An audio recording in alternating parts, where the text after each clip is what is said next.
changed now? Is it different?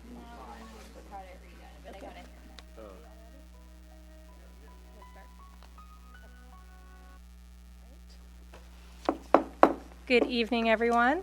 Welcome to the City Council meeting of February 16th, 2017. We're having a special meeting on the Baylands, and we'll start off with a call to order. And if you could please join me for the Pledge of Allegiance. I pledge allegiance to the flag of the United States of America and to the republic for which it stands, one nation, under God, indivisible, with liberty and justice for all. Roll call, please. Please note for the record that all council members are present. Okay. Item 3, adoption of the agenda. Move adoption. Is there a second? Second. All those in favor? Aye. Aye. Okay. Item 4, continued public hearing. A, Brisbane Baylands planning applications, Baylands concept plans, Brisbane Baylands specific plan, case SP-01-06, general plan amendment, cases GP-01-06, GP-01-10, and related final environmental impact report. Specific topics include noise, air quality, greenhouse gas emissions, and related policy issues. Universal Paragon Corporation applicant, owners, various, APN, various. So as you recall, these public hearing topics were continued from the City Council special meeting of January 24th, 2017. We did address traffic, and tonight we're moving on to the remaining items of noise, air quality, greenhouse gas emissions, and related policy. So we'll start off with a staff report, please. Yes, I'll just turn the presentation over to Lloyd Zola, our consultant.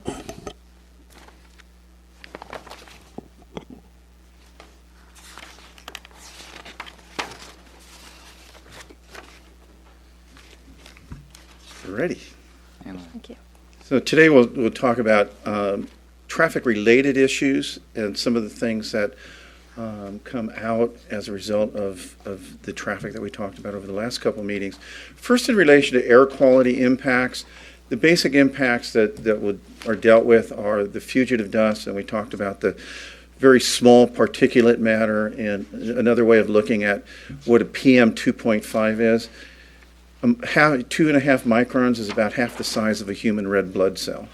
So, and a human hair is about 75 microns. So we're talking about these are really small dust particles get in the lungs and create havoc.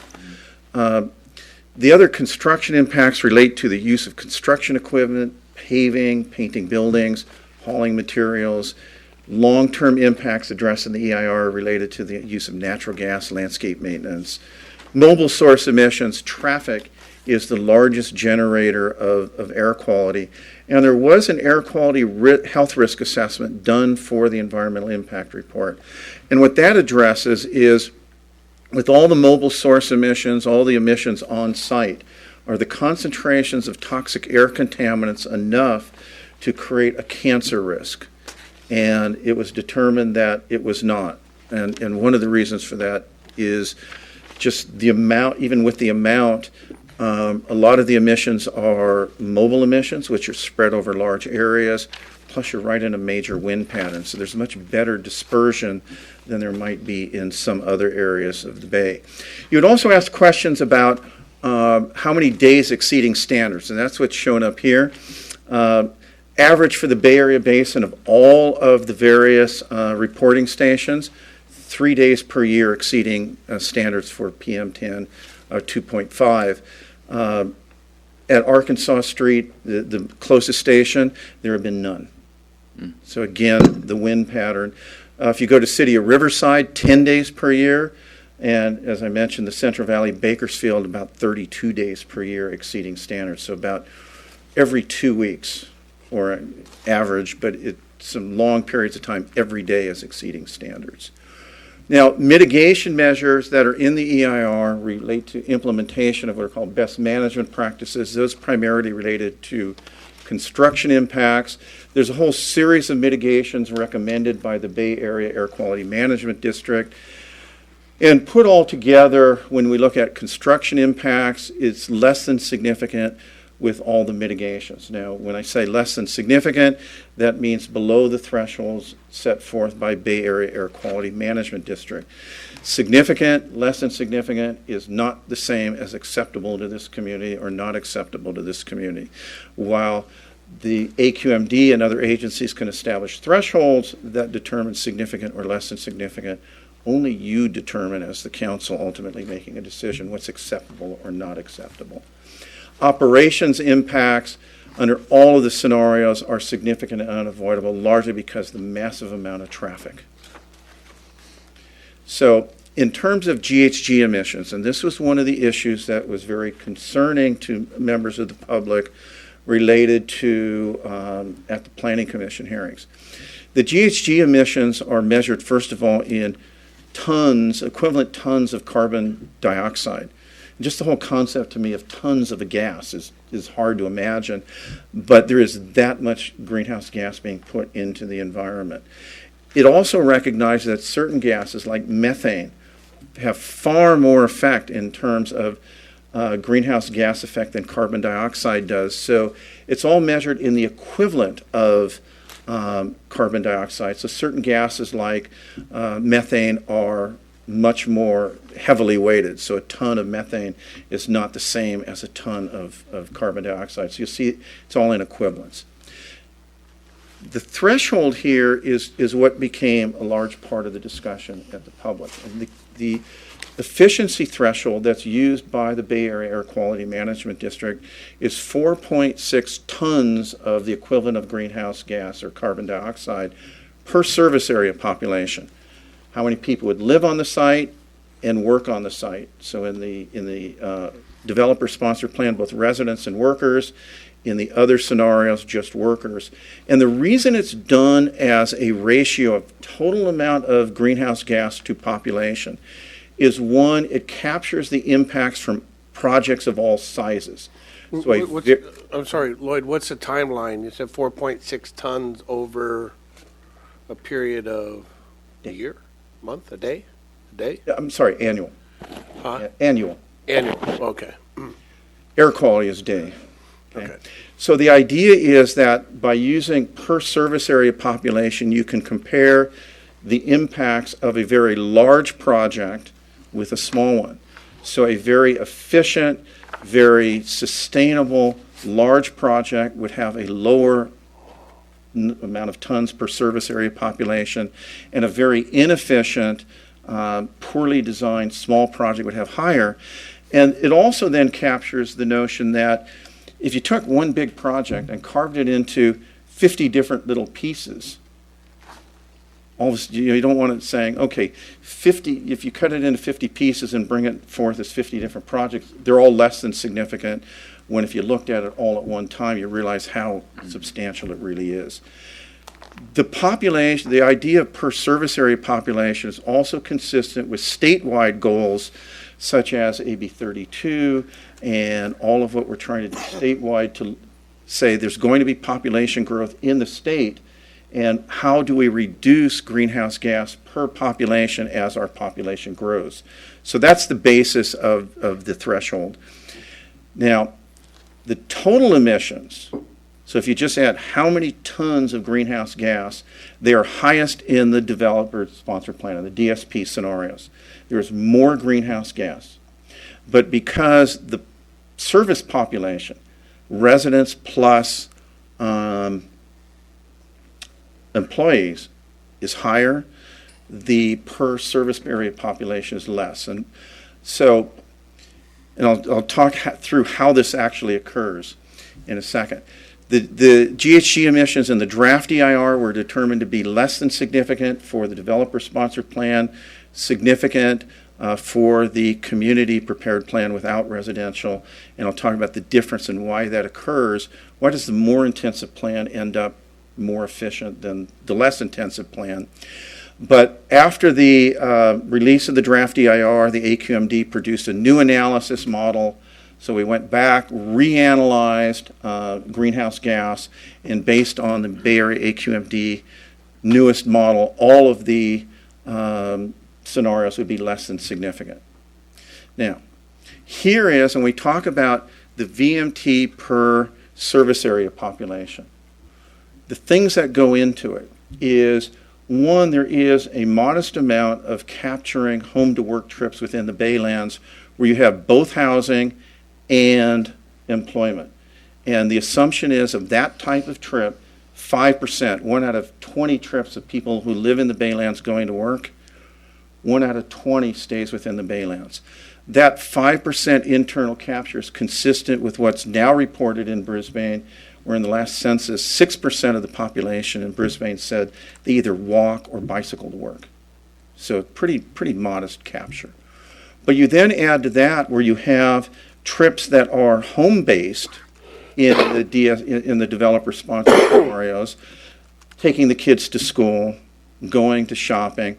Those are very short trips and much large, about 16%, 1 out of every 6 trips captured within the Baylands where there's residential and other uses. Pretty consistent with if you have shopping and schools close to housing, nothing unusual there. The bigger issues on how you get some of these major differences is in the CPP scenarios, a community prepared plan, some of the uses have really high traffic generation compared to other uses. The community prepared plan has a lot of retail, about 1 million square feet of retail. To get a population base to actually use 1 million square feet, the size of a regional mall, you have very long trips, a really large population coming in and trying to use that. So that's another reason that the community prepared plan has higher vehicle miles traveled and a much higher amount of greenhouse gas, because you have higher traffic generation of some of the uses and longer trip lengths. There's also a potential for housing for employees outside of the Baylands to use, or employees outside of the Baylands within Brisbane to work locally. That's a small amount, but right now there are far more jobs in Brisbane than there are employed residents. So that's the reason the EIR refers to net importer of labor. Mm-hmm. Your daytime population of people at work is higher than the number of employed workers you have. The other one is just a simple math equation, which is numerator, denominator. When the denominator is higher, a bigger number will start reducing the ratios and do so pretty quickly.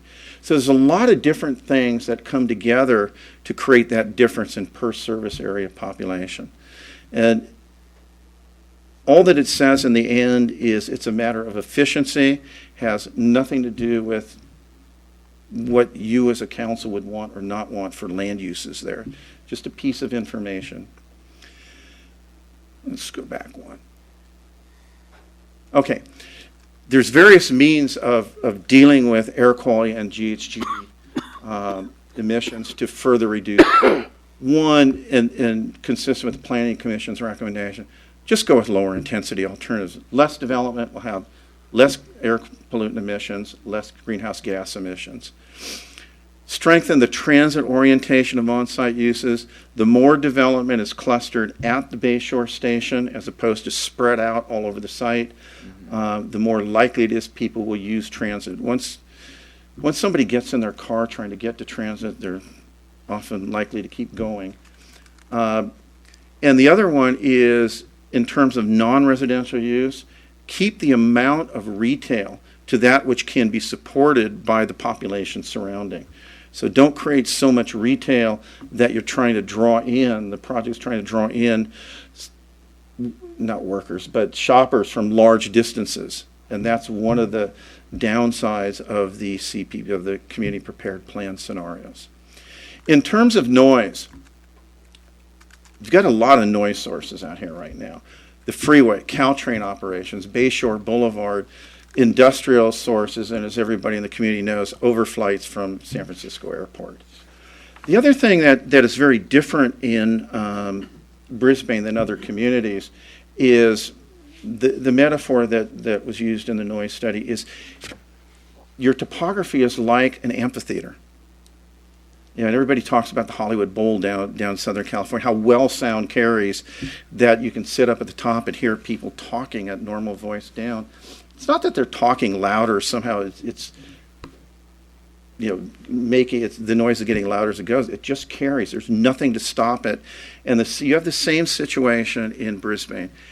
Every house has a great view of the noise sources down at the Baylands, and there is no intervening topography or that you would normally have in an area of rolling hills or in areas that are flat to reduce the noise. And particularly at night, when there is less traffic on the freeway, noise carries so much better. And so you'll probably notice at night you will hear things that you will not hear during the day. Well, the skywave effect. Yeah. Yeah, and that's because noise is measured on a logarithmic scale. So as the background decreases, you can hear things that you wouldn't hear with louder background noise. And so the propagation, the noise travels in Brisbane much better than it would in other communities. And so our noise study was done not making any assessment of how buildings or landscaping or topography might block noise, because it doesn't in this community. Construction noise impacts, the biggest noise impact will be related to pile driving, because one of the issues, particularly on the former landfill area, is there's nothing to, just the bearing strength of a building, trying to get a building to actually stay. So you have to drive piles down to bedrock. And that pile driving is the most noisy activity that would occur. So it's not only noise, but the vibrations, if that pile drive is close enough to the roundhouse, can damage the roundhouse. So there are mitigation measures related to pile driving, trying to use quiet technology, but also, as you'll see in the Planning Commission recommendation, just don't build on the landfill is one of the things they're recommending. So all of this put together, looking at these issues, the Planning Commission's recommendation, one is compared to the developer-sponsored plan, the community-prepared plan, reduce the total amount of new development allowed within the Baylands to a maximum increase of 1 to 2 million square feet up from what's there now. And that is pretty consistent with the descriptions of the existing general plan that are in your EIR, but the general plan itself doesn't actually have a hard cap there that says this much and only this much. So part of the recommendation is put that cap into the general plan. Maintaining a transit orientation for development, keeping the development, that 1 to 2 million square feet of new uses up near the Caltrain station, incorporating the provisions of the sustainability framework into the general plan, which will start working to reduce GHG emissions, reduce air quality emissions, and then also reserving a large portion of the former landfill for renewable energy generation, such as is in that alternative, the renewable energy generation alternative prepared by Krebel. Preparing or creating renewable energy out of the project will again reduce net GHG and air quality impacts. So those are, that is the Commission's recommendation, and that is, how the air quality and GHG and noise kind of fit with the other issues we've talked about. With that, if there's any questions, be glad to take them. Otherwise, you're set for a hearing. Great. Thank you, Lloyd. Questions? Madison? Yeah, I have questions. So this could be more of like a land use question, but I'm just going to ask it right now before I forget it. So you mentioned briefly about 1 million square feet of retail, kind of like a standard size mall, right? So if there's no housing at the Baylands, you were talking about how that would create more greenhouse gas emissions because people would be traveling from a farther distance. Do we see a mall or that amount of retail really being feasible, considering that over at Candlestick there may be outlet malls and things like that? If there's nobody living at the Baylands to really support that amount of retail, is that even really feasible? The answer is no, there's not market support for that much retail.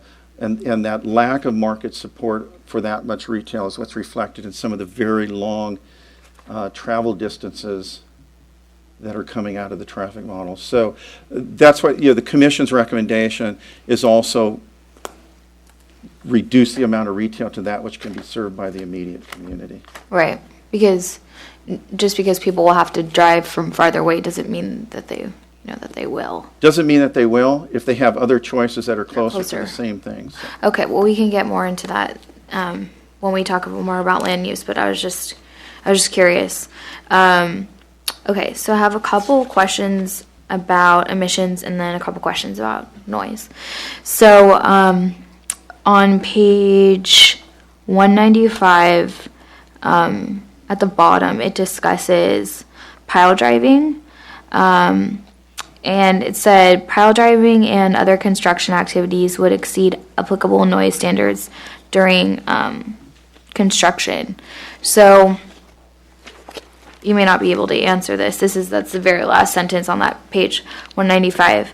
But I mean, how long do we anticipate that to be during construction? That could be forever. So I think it's important for us as the council to understand how long our community really is going to be facing noise standards that are going to be exceeded. Yeah, and there is information on how long that goes in the EIR, but the simple way also of looking at it is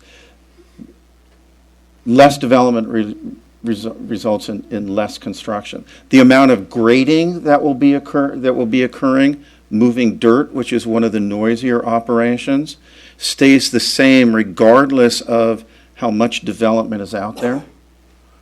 But the actual construction of buildings and the pile driving is dependent on the number of buildings being built. Right. It's kind of hard to estimate that, at this point, I guess. I can dig out that information from the EIR and get back to you on it. Okay, yeah. Okay, so my next question references page 197, and it's a set of bullet points towards the bottom of the page. So the second bullet point says, equipment and trucks used for construction shall use the best available noise control techniques. How is that? That seems like super vague. So how do you ensure that? Does somebody go and monitor and say, you're not using the best techniques right now? So how do you hold people accountable? How do you make sure that standard is maintained? There is in the construction industry a standard that is best available construction techniques. So that is a term of art in that industry. The reason that it's not more specific is timing of construction for the developer-sponsored plan. It's going to be built in pieces over 20 years. And best available technology 5 years from now, 10 years from now, 15 years from now is going to be very different than it is today. So the reason the mitigation measure was written that way is it automatically updates as new construction techniques come online, as opposed to saying you shall use listing what are today's best available construction techniques that are going to be woefully inadequate 5 or 10 years from now. But how is that insured? So let's say construction is occurring. How is there that check or that monitoring that those techniques are being utilized? Okay, the check would be this, and what you would typically do is say you're going to get a grading permit coming in, and as the city looks at the grading permit, part of the implementation of this mitigation measure would be determining are best available construction techniques being used for this permit that we're reviewing right now, are they being employed? And the requirement would be that those techniques would be specified in the grading, in the contract for grading. So the city plan reviewer, plan checker, would actually review the construction contracts.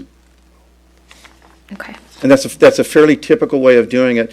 A lot of the construction activities and mitigation measures require that the provisions be put in the contracts and then reviewed by the city prior to the time a permit is issued. Okay. And then my other questions are about emissions. I know last time we were going to do it by topic. So do you want me to hold Well, off? this time I think There's probably less questions. I think there may be some overlap. Air quality, greenhouse gas emissions, that's all one topic. I'm okay with combining them this time because I think you've given the report and I think it's smaller this time. So if you want But you're fine with me continuing on from noise because noise is different Or should we continue on with noise now? I was going to suggest we do it all at once. Okay. If That's fine with me. okay with the council? Yeah. Okay.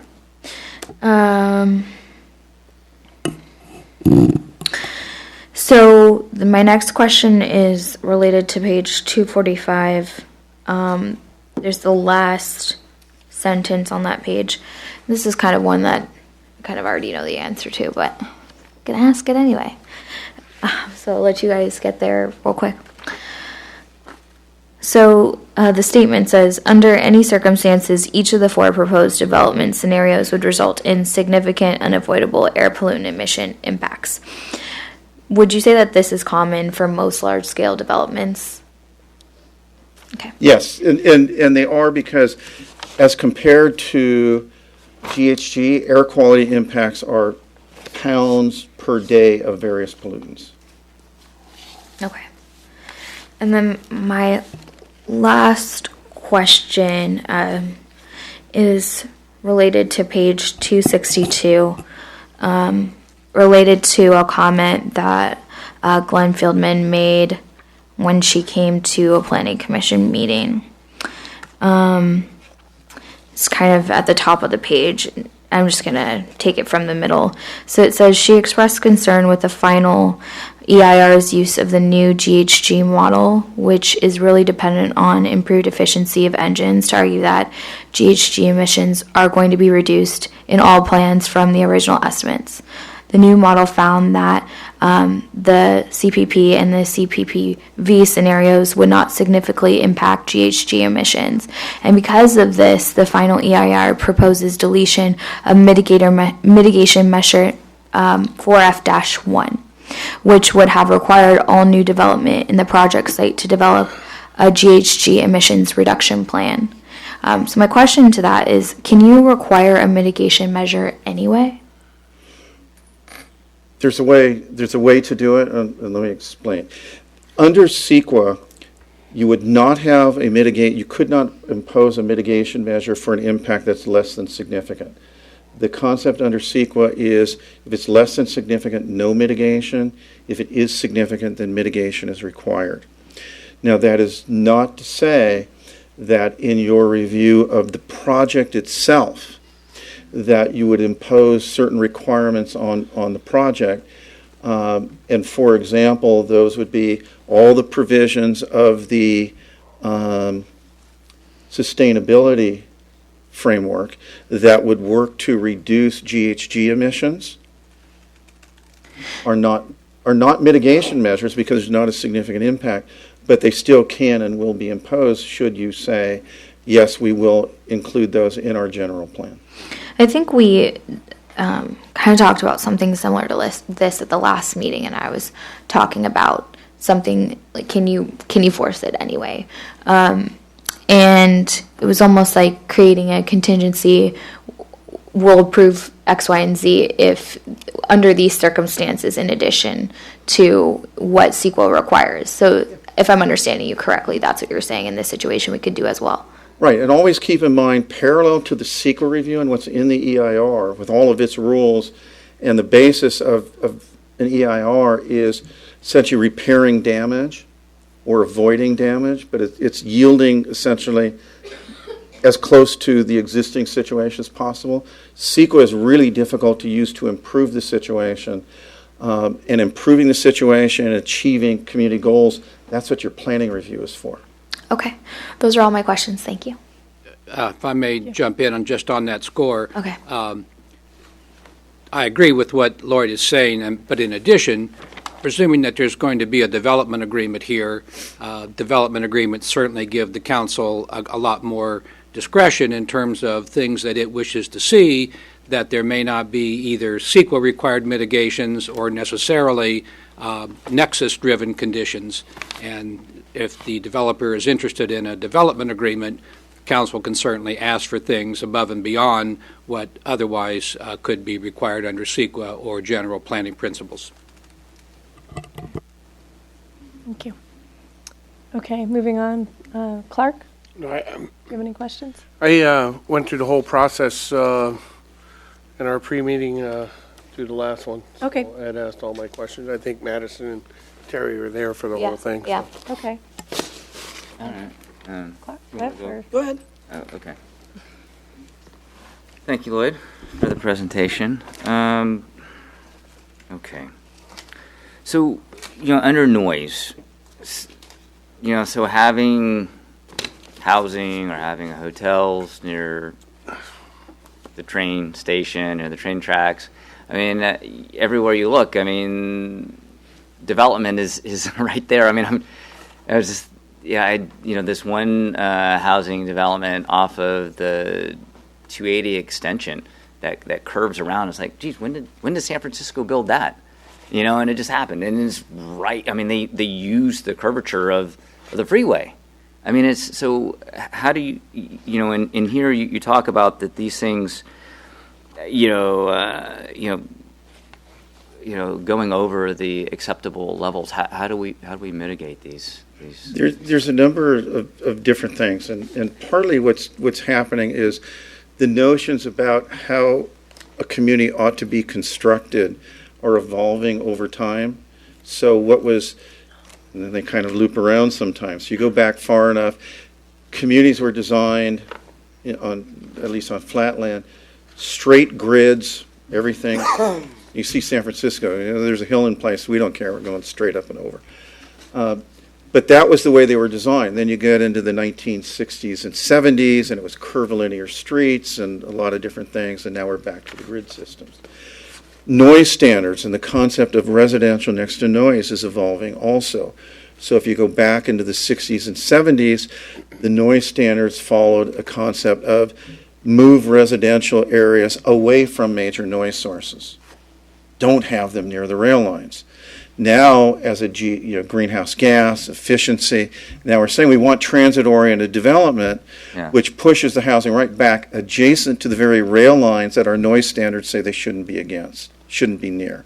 So part of what we need to do is recognize that certain values change over time. So if it's the desire of the community, of any community, to have hotels and uses adjacent to transit that don't meet certain noise standards, then that's why amendments to standards are allowed, so you can start fitting some of these and make them work.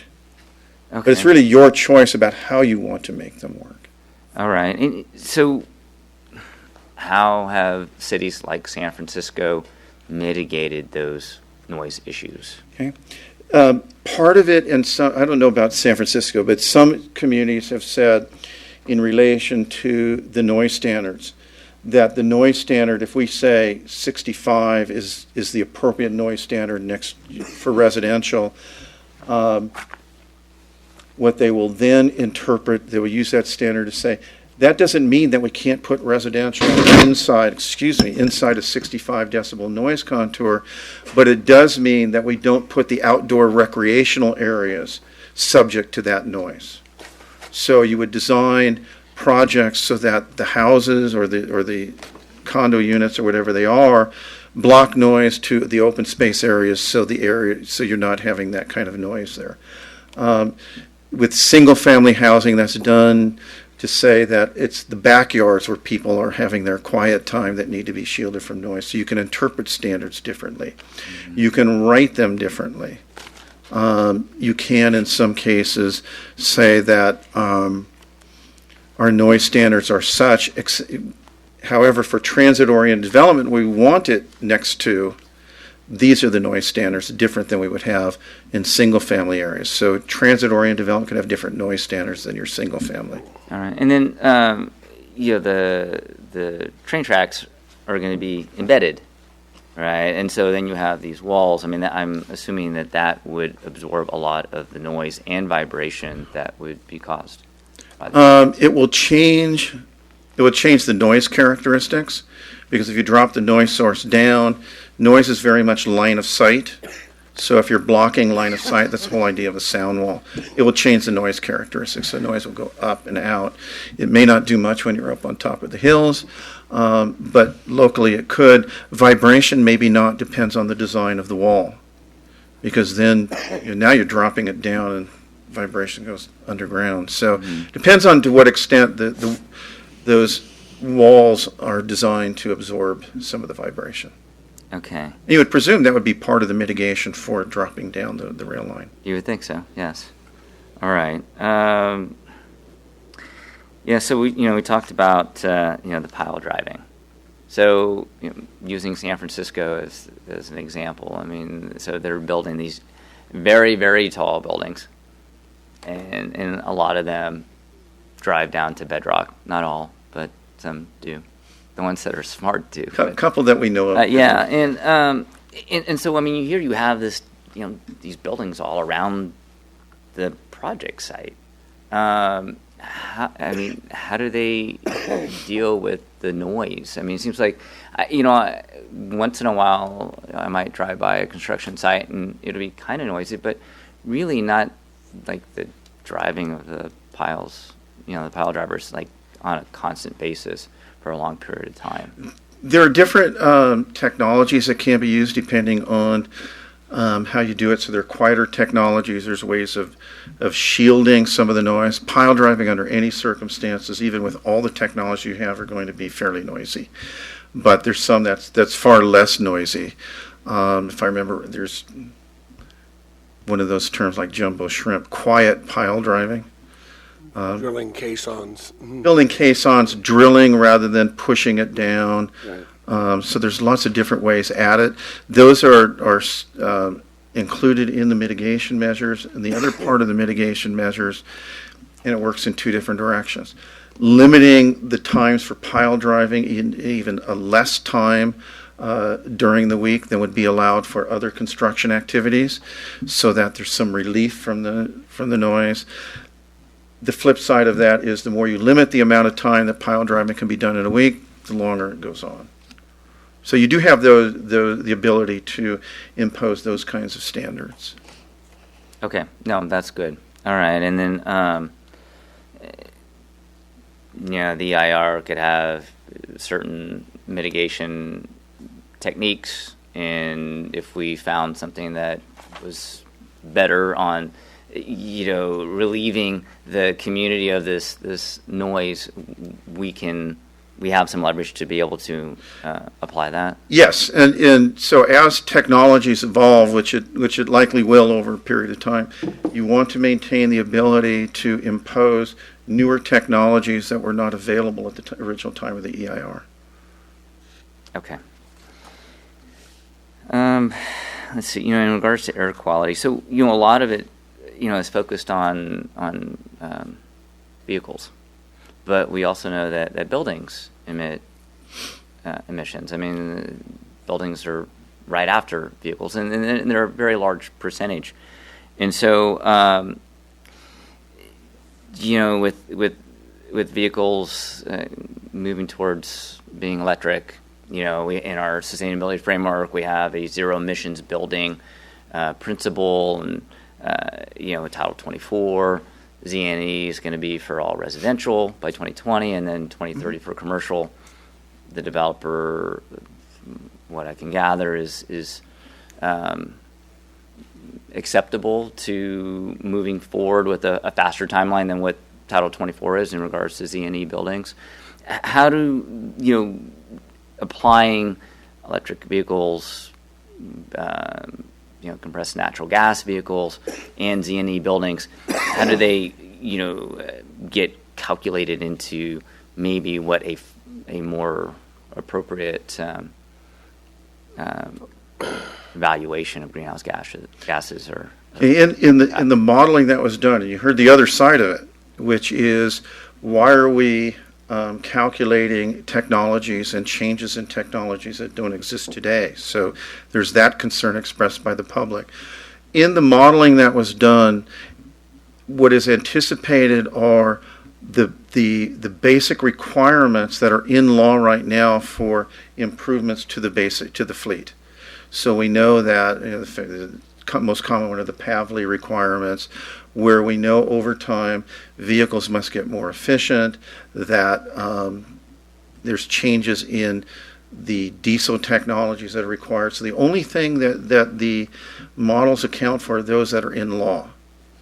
So as you have other technologies, I think, one, it would be dangerous to try and model technologies that may or may not come out, that we don't know their economic feasibility, how they will be used.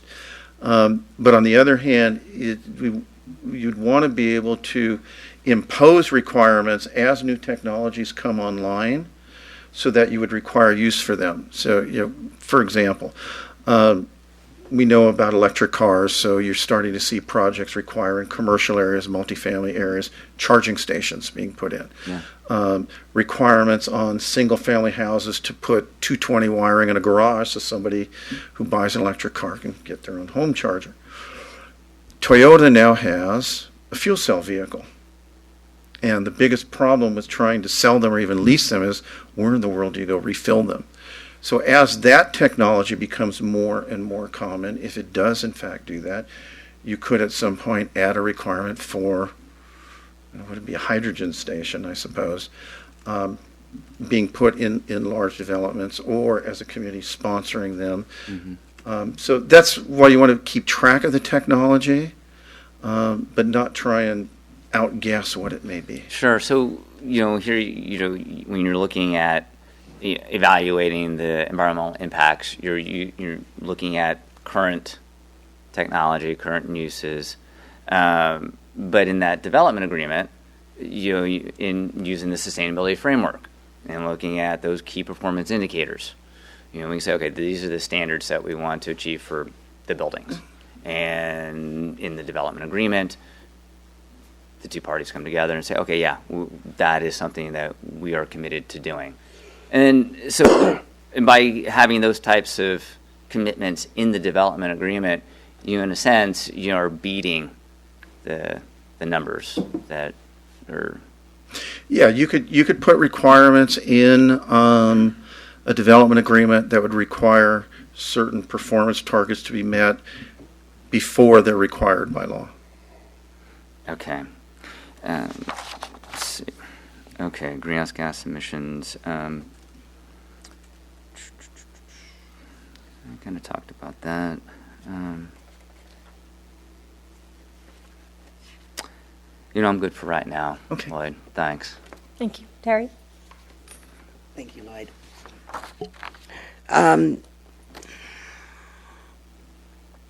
On page 243 of our information from the Planning Commission,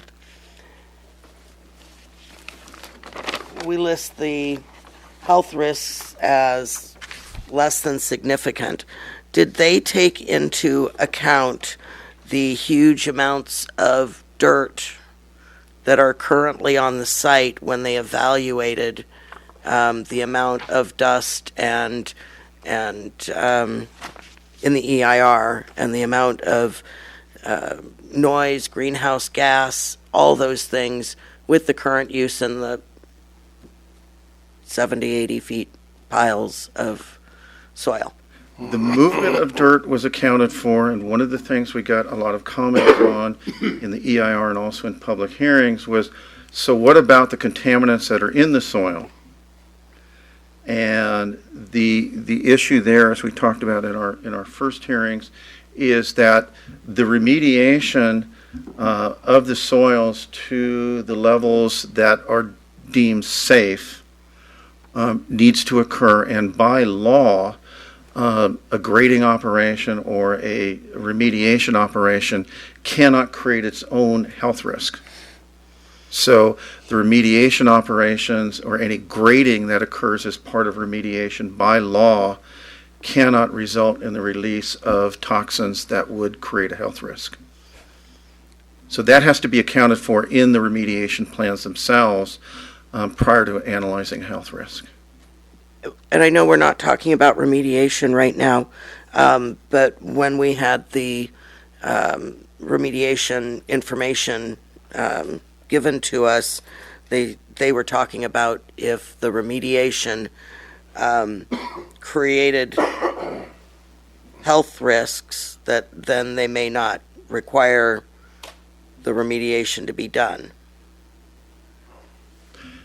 They would change how they remediated the site if doing the remediation would cause health risks. So Right. we couldn't have a guarantee of what remediation would look like. You would not have a guarantee up front as part of the action you're looking at now as to what specific technologies would be used to remediate the site. So that is the reason that the EIR mitigation measures, as well as the Commission's recommendations, say that taking an action at the general plan level to say these are our citywide policies, these are our policies regarding development of the Baylands is appropriate, because then you're imposing those standards upon the future development, but that no action to approve a specific plan should be taken until after those technologies are known, and the effect, and you can look at, is the specific plan in fact consistent with the technologies and remediation as it has been proposed by the applicant and approved by the regulatory agencies. Correct, but like the noise and the greenhouse gas that's going to be created by moving the existing soils from the landfill for Title 24 closure of the landfill, we don't know what that remediation plan looks like, so we don't know how much dirt is really going to be moved. We don't know if the regulatory agencies are going to require a cap at surface level or decide that that's too risky. Correct. To do that. Yes. At this So- point. Right. So what that means is that if a remediation technology or remediation plan is approved by the regulatory agencies that would result in more dirt moving and create air quality emissions for the grading operation over and above what's assumed in this EIR, they are required, as it is, to conduct sequent review of the remediation plans themselves, and so they would have to account for that increase in emissions related to their proposed approvals of the remediation plan. So in that case, it would just be gosh, what's the word I'm thinking for? Not when they do a full EIR, but just a supplemental impact report? What they would do is the regulatory agencies would be required to look at the time that they had specific technologies and a remediation plan, or for the landfill closure plan.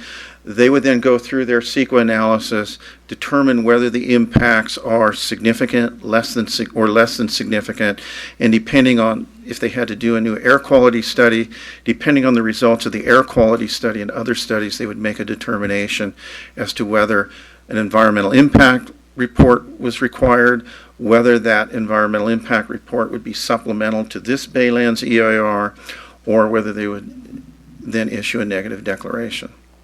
So they have to go through their own studies before they can make a determination. And one would assume that if they're moving less soils, that it would be a negative declaration because it would be based on this EIR. It would be based on the studies that have already been done. On the other hand, if the presumption that you had earlier, if they are increasing the amount of dirt that's being moved, it might be the opposite, which is we now have a significant impact where there was none before, or that the significant impact that was identified in this EIR will be substantially more severe, in which case they would have to do either a new EIR or a supplement to this EIR. Okay. And then on page 244, under odors, it states on the record that in the last 7 years there was no odor complaints coming from the Recology transfer station, and I wonder if that was questioned at the Planning Commission level, because I've sat on meetings where we've had members of the Little Hollywood citizens group come and make tremendous complaints about odors. So is that the only place, is the Bay Area Air Quality Management District the only place that odor complaints get processed, or is there some other clearinghouse that we're not aware of here? Because it seems highly unusual that no one knew the phone number to the BAAQMD. And we had the same reaction because last year we did a scoping meeting for the then proposed or still proposed recology modernization program, and we had a lot of people from that neighborhood talking about odors from the facility. We had a number of comments on the EIR regarding odors from the facility, and we checked back with Bay Area AQMD, and they said, no, this is all we have in terms of formal complaints. So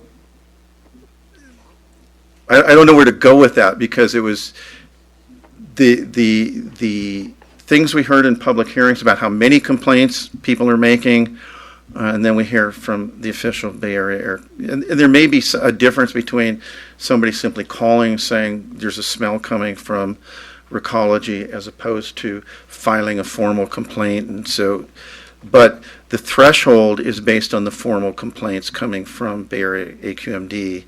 So there may be something that has to occur before it rises to that level.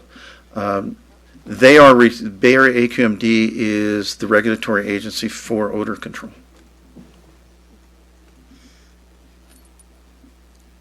Okay, well, it just seems very odd when I've, heard public testimony about it that we would have no odor issues. Through the chair, too, the other point here is that those are complaints that BAQMD has actually confirmed or sustained that, yes, they found a violation. That's not to say that complaints haven't been filed with BAQMD. So that's not what the text related to it. Confirmed complaints, which means complaints that BAQMD investigated and found a violation. So I just want to clarify that. Complaints that pass the sniff test? Okay. We need to use that in the final EIR now. Okay.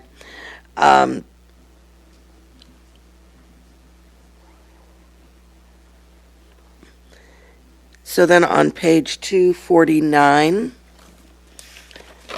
we have on the center of page 249, talking about the construction and proposed energy infrastructure, they make a comment, actually, find the,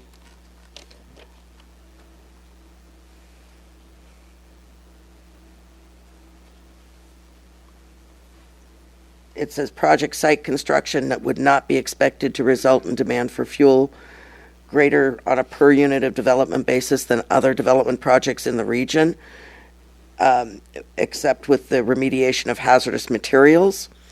And that seems unusual when we have a project site that is covered in hundreds of acres of soil, that this site is not higher in cost or in fuel usage than other sites in the Bay Area. So what that's saying is that if you take the typical Bay Area project, this is comparable to that. The one thing that is not comparable is what you just pointed out, which is the entire remediation operation, which then gets added to the typical project. But remediation is separate from the construction costs, and right now we have a site that is buried in not necessarily remediation project, but in current storage use. And so that seems unusual that we wouldn't be addressing that issue in construction costs. Yeah, I'll take a look at that and we'll get back to you on Okay. what revisions, if any, what revisions we would need to do. Okay. And then on page 251, major issues addressed in the final EIR. it says, of the scenarios and alternatives analyzed in the EIR, the renewable energy generation alternative is the only scenario or alternative that would generate more energy than is needed.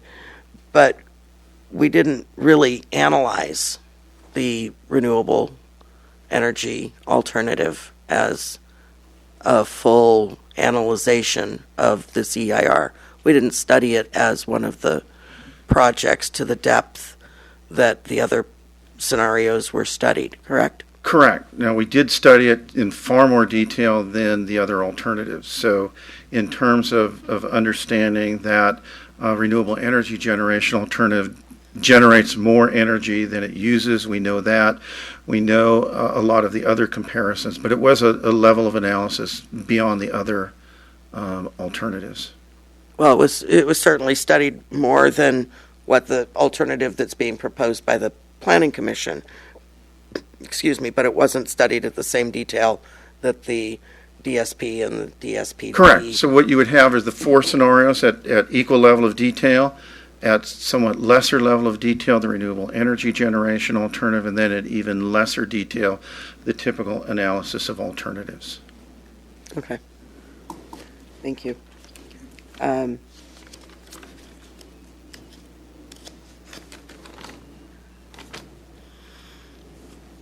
And on page 265, you talked about it talks about and you touched on it a little bit with the amount of people who actually work in Brisbane and who live in Brisbane and work in Brisbane. And the analysis of that was, you discussed earlier and said it was 6% of the respondents in the 2010 survey. Correct. Said that people work. Is that of total residents or of working residents? Working residents. Okay, and so the percentage of residents in Brisbane versus working residents? I can't remember that one. I'd have to take a look at that. Okay, it'd be good to know because we were given a figure, of the 6%, and yeah. I'd like to see how that includes every man, woman, and child. 6% are working here, or where that number really comes down to. Yeah, typically it would be a percentage of the population between 18 and 65, but I'll confirm the actual number for you. That'd be great to know. Yeah, the only people who respond to that question are people actually traveling to and from work. So it changes. It's just like the denomination of greenhouse gas per service population versus overall greenhouse gases. It really, depending on the denominator, really can change if it's really 5 people or 50 people. Exactly. And in this case, what we were trying to compare was of home-to-work trips, what percentage might be walking or bicycle within a confined area. So, yeah, that's certainly not 5% of total trips.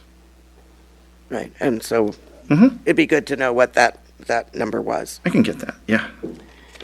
And then on page 266, it's about a comment made by the public from Joel Diaz about the alternative, the high-speed rail being evaluated, and I was wondering if we knew what that implication, or if that was looked at in any of our studies or just in the proposed recommendation from the Planning Commission. It's in the Planning Commission recommendation. And this was one of the big topics of conversation through a large part of the hearing. There is a letter from Mayor Lee saying, the city of Brisbane ought to consider this, that there ought to be an alternative that puts the high-speed rail on the yard on the Baylands. The letters we had, though, on the EIR from the High-Speed Rail Authority were thanking the city for considering it. So, and where ultimately the Planning Commission came out in their recommendation is that the land use as they've recommended it can accommodate the high-speed rail. At this point, the yard is being looked at in 2 different locations, and so we don't have information which one they're going to go to. There's a whole series of issues related to either side on how they get trains and tracking in and out. So there's a lot of pieces still missing in terms of even operational numbers that didn't allow us to analyze in detail what that would mean. Okay. And then also on page 266,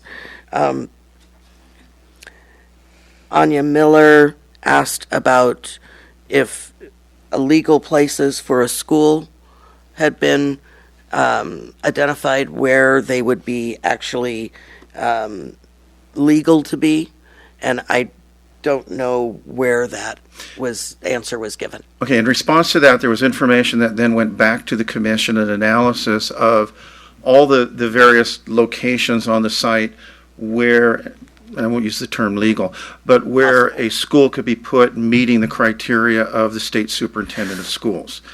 The determination was there is no place on the site that would meet all the criteria of the state superintendent of schools. However, under current state standards, even though no portions of the Baylands meet those nominal standards, with preparation of specific safety studies, the state superintendent could still permit a school on site.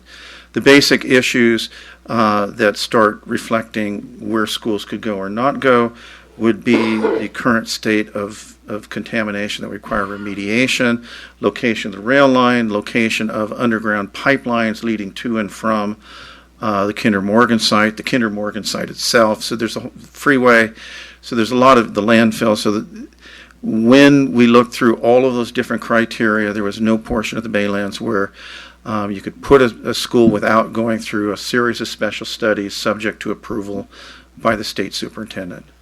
So if that is the case, then should we not look at the trip reduction for school to work on the premises if we can't say that is even feasible without special dispensation from the state school board? I think it works both ways, because you could argue you need to consider that, I shouldn't say you need to consider, part of the consideration would be that some of the internal capture may not occur if there can't be a school. And that could reduce the internal capture, which could increase GHG emissions somewhat. And then the whole series of planning issues about potentially having residential without a school. But on the other hand, if residential would be permitted by the city in the general plan, we could actually go through the developer doing all the studies that would be necessary, and the state superintendent saying, yes, we can, subject to all these additional requirements, the school would be approved. Also, one of the reasons that the specific plan is part of the recommendation of the Planning Commission is hold off on the specific plan because you have some of those issues also. Okay. Thank you. And then on page 269 is a spreadsheet. And I'm assuming that on this the AEG is the alternative energy generation plan. And so I think some of the questions that were asked and some of your report answered quite a bit of the questions I had of what the explanations that I needed for this report, because it was somewhat convoluted, but I think it definitely shows the reduction in greenhouse gases for the different plans. And I'm glad that we had this table set out. So I thank you for that. And then to follow up on something that Cliff Lentz talked about, the train for the noise, the Caltrain line is intending at this point to stay under the proposed environmental impact report is staying at its current grade level. And is that correct? The assumption used in the EIR is the train is at the current grade level. Okay. And that other development would be mounded and streets going over the train tracks, and so that the train would be in a gully, so to speak. And some of the noise mitigation would be due to the train being semi-submerged or Yes. in a trench. And the grading plan that the analyses are based on does show the former rail yard being raised. So the landfill and the heights of the piles goes down, and the rest of the site gets raised. And so I just wanted to make a comment, and I'd like to sort of see how the noise contours were done when we've seen in other communities where sound walls have been built, and they actually do the opposite of sound walls, whereas a sound wall goes up on one side of a freeway, and we have more sound generated on the other side of the freeway, or, you know, the sound changes. And so it'd be interesting to see what the change in grade level does for amplification, just like we have our difference of amplification here in Brisbane from the amphitheater effect, and whether we would have shifting noise that's going down. Okay. So those are my only questions. The And I rest can, is I can more get information discussion. on that and bring that. Find where I had another question, and it was where we asked for some information. I'll have to find that that question I had, because I didn't write it down on the correct piece of paper. So I'll come back to that. Thank you. Thank you, Terry. Okay, I have just a few questions, and then we certainly will get to the public comment. So I have questions about the fugitive dust, the construction impact. So the report says that the construction would result in long-term increase in the air pollutants and emissions. So, and you know, that's understandable with construction dust. My questions are, with mitigation measures that would be in place, what would the impact then be to central Brisbane and the Ridge? Would there be fugitive dust? Would it be able to come this far south with mitigation measures in place? Okay, so there's a couple parts to that. How far will dust travel? Right. Depends, one, on how much dust is generated and what is the wind pattern at the time. So where you have the westerly winds coming through the pass, pushing the air back out onto the bay, that would be the flow, and the particulate matter would go from west to east. If you had winds that were pushing east to west, opposite the normal pattern, there would be that possibility. That would not be the typical wind pattern, though. Okay. And did the EIR look at the impact on the existing surrounding uses, as well as the projected surrounding uses from the Slade Lock and other developments that may come before this construction would begin? I need to check. Yeah, so the question, the EIR certainly looks at the generation of toxic air contaminants and PM 2.5 from the site. Typically, yeah, so the question would be, is that analyzing cumulative, what were the generation factors from Schleglock? How did they combine? I'll need to look at that. I can't recall whether we did. Okay. And the same question with respect to the noise, if it considers the projected uses that would come about from, you know, the surrounding approved developments that haven't yet been built, like Slade Lock and Hunters Point. Noise is a lot easier to say, yes, that is a cumulative analysis. It's cumulative analysis not for construction, but long-term noise, because the noise analysis is based on, you have the traffic study that adds up all the cumulative projects, puts them on the roadways, and then the noise in the future cumulative is based on that. So yeah, it includes a whole series of Candlestick, Hunters Point, Schlage Lock, Executive Park, and so on. And what are some of the mitigation measures? Because I was recently in San Francisco near the Caltrain station for a walking tour of their there, and I was really struck by how much dust there was around, like right around Caltrain. It was like hard to breathe. And, you know, people are living there, they're working there, they're walking around, and it's all, you know, the dust is still flowing. So, and I assume there was mitigation measures hopefully put in place there for whatever projects are going on at Mission Bay. But I was surprised that even with mitigation measures that it could be quite dusty like that. Oh, yeah. So, The mitigation measures that are in the EIR are measures to be placed on construction and development of the Baylands.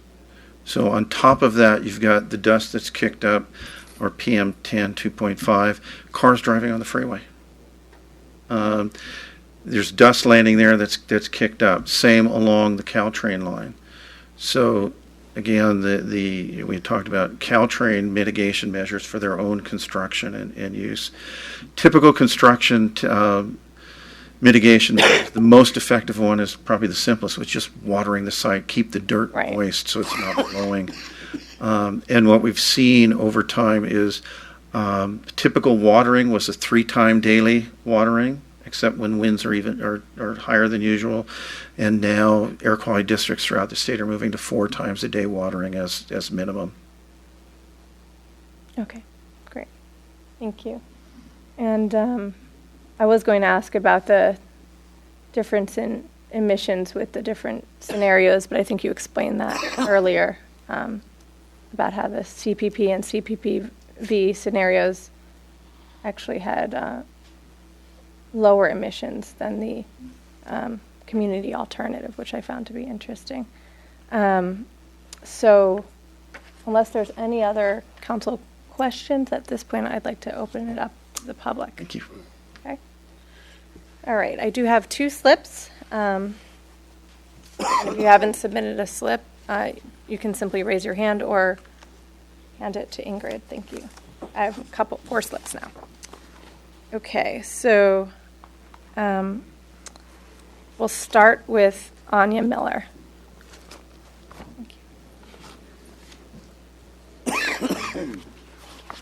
Good evening, Council. Anya Miller, Brisbane resident. Actually, my first issue is not really on your agenda, and that is the question.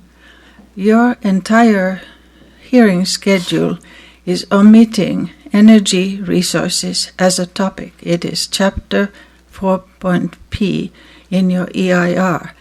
You are not scheduled to hear that topic at all. The Planning Commission did, and a lot of people did testify, and I just wonder why you are choosing not to listen to your citizens testifying about the energy resources, especially when the Planning Commission has recommended an energy resource type of plan.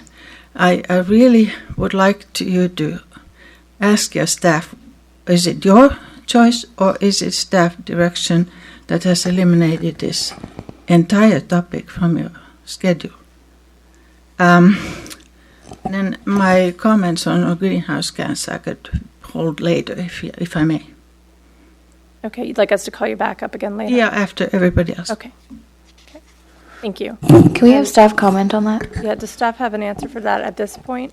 Or would you like Yes, the March 16th, that's the current date. I think this revised schedule, I think it's adequate or accurate. March 16th was other environmental issues. That was include energy, cultural resources, biology. So it just wasn't, we didn't list every topic that was going to be addressed in that particular meeting. So that was included in that other environmental issues and related policy items.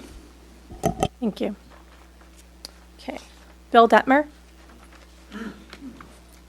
Hi, Bill Detmer. Good to see you all. I'd like to talk about greenhouse gases and to get a rough idea of what we can do. I switched from a regular car to a Prius, small car to a hybrid, and I did the math, and it looks like it saves me about a half ton of carbon per year of greenhouse gas, half ton. A lot of people have solar panels around. I'm thinking about getting one.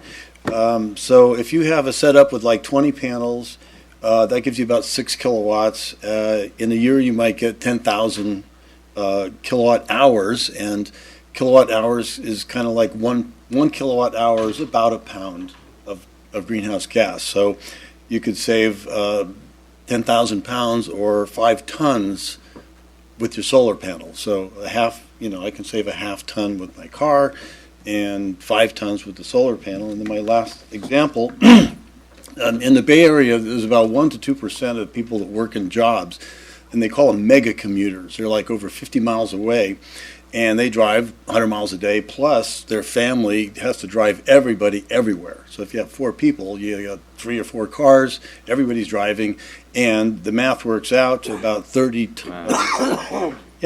tons a year for some of these people. It's an incredible amount. Now, obviously, if you're closer, it's less, but one person moving from Fairfield to here could save this much greenhouse gas, and there could be more people. So a good incentive might be to have more housing near jobs. Thank you. Thank you, Bill.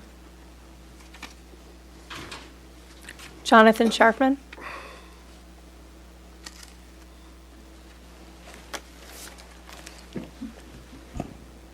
Good evening, Madam Mayor and councilors. I am sure you're all familiar with the film called An Inconvenient Truth. It's a great seminal piece, and I'd just like to really talk a little bit about some inconvenient truths that present themselves that are in front of us.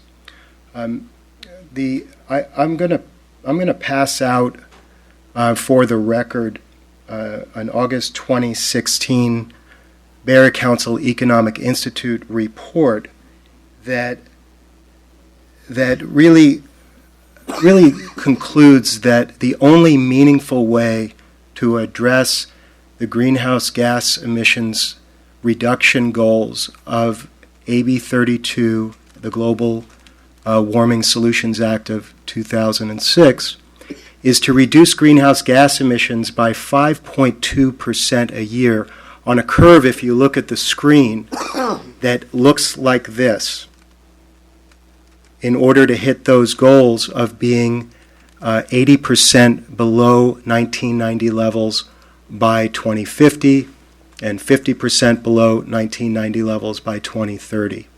The trajectory that we are on, based on decisions that are being made in the state of California, is that flat line you see at the top, which will have us at about a 1% drop per year and flattening out by 2050. It does not get us there.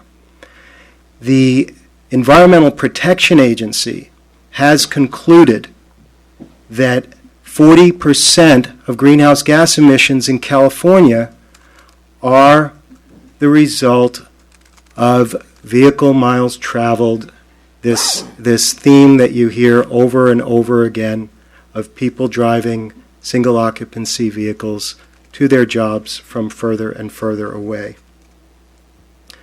However, electricity generation in the state of California only accounts for 12% of our greenhouse gas emissions. And so I want to partially answer Councilmember O'Connell's question. I believe the answer to your question about the number of people who actually work in Brisbane next to the people who live here, my understanding, and I could be wrong, and would ask staff to check, is that it is about 12,000 jobs, about 12,000 people a day coming in, about three times the population, and that's consistent, council member, with patterns up and down the job centers of the peninsula. And so it just is a reality to face that there are selective interpretation of facts going on here about the best way to reduce greenhouse gas emissions. And please be honest with yourselves. Don't take my word for it. These are studies that have formed state policy. And if 12% of greenhouse gas emissions in California is by electricity and 40% by vehicle miles traveled, why would you take 100 acres of prime land adjacent to a train station that would help reduce vehicle miles traveled regardless of the amount of jobs you put there, and put solar panels on it? It actually makes no sense. Just strictly from a greenhouse gas emissions standpoint, you can conclude whatever you like from whatever facts are put in front of you. But the reality is this is an extremely inefficient use of land. And let's not forget that Brisbane's net zero energy goals don't require 100 acres of solar panels adjacent to the most underserved station on the Caltrain line to meet those goals. You can have net zero goals met by putting solar panels on top of the buildings that you put there and multiply your functions. I would rhetorically ask if you were considering going net zero in your own home, if you would carpet your backyard before you would put solar panels on your roof. I think you'd put them on your roof. There's plenty of space on the roof for your home to be net zero. Another inconvenient truth. In 2007, when the state of California, based on this policy, had given PG&E a 500 megawatt allocation to help meet their renewable portfolio standard, to have 1/3 of their energy be in renewables by 2020. I accompanied Ms. Miller and her group who wanted to see net zero on the Baylands, and we went to meet the person at PG&E who is in charge of procuring this energy to help them meet the goals that were going to hit that trajectory. And the guy who's responsible for meeting the goals for the state said that this was not a feasible site for that purpose. So I just ask you to, you'll interpret whatever facts you'd like in any way you'd like, but please take that to heart. The number one way to reduce greenhouse gas emissions in the state of California is to reduce vehicle miles traveled. That's why New York City is the greenest city in the country in terms of greenhouse gas emissions per capita, because jobs, housing, and transit are so far concentrated. So please consider those things as you consider the future of this site. Thank you. Thank you, John. And I'm sorry, for the record, and this is available online, but I will pass out this this study that I'm referencing. Thank you. Thank you.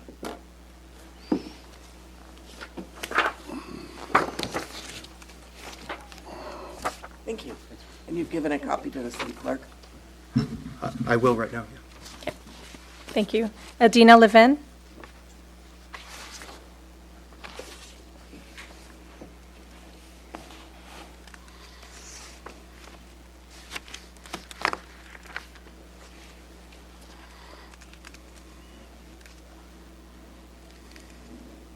Good evening, council members. Adina Levin with Friends of Caltrain. I want to build on some of the comments that I made the last time, and also some of the comments that the previous speaker made. So in terms of greenhouse gas emissions, as you know, transportation is the largest source of greenhouse gas emissions in the state of California, and I believe in the country at this point. And so there are a couple of main areas in this plan where that aspect of greenhouse gas emissions could be reduced and the plan could be made stronger. One is with regard to how much driving is expected to be generated by the development. And the last time I was here, I gave some examples of other cities on the corridor that are taking steps to have much more aggressive vehicle trip reduction. And I want to talk about how some of these cities are handling this from a process perspective, because even if you do decide to approve some version of the plans, that doesn't mean that what you have in the report is over and done with. So what the city of Mountain View did and what the city of Menlo Park did is they approved a plan at a certain level, and then they had a follow-on study. In Mountain View was specifically with the goal of having a transportation study to see how much that they can reduce the vehicle miles traveled and mode share.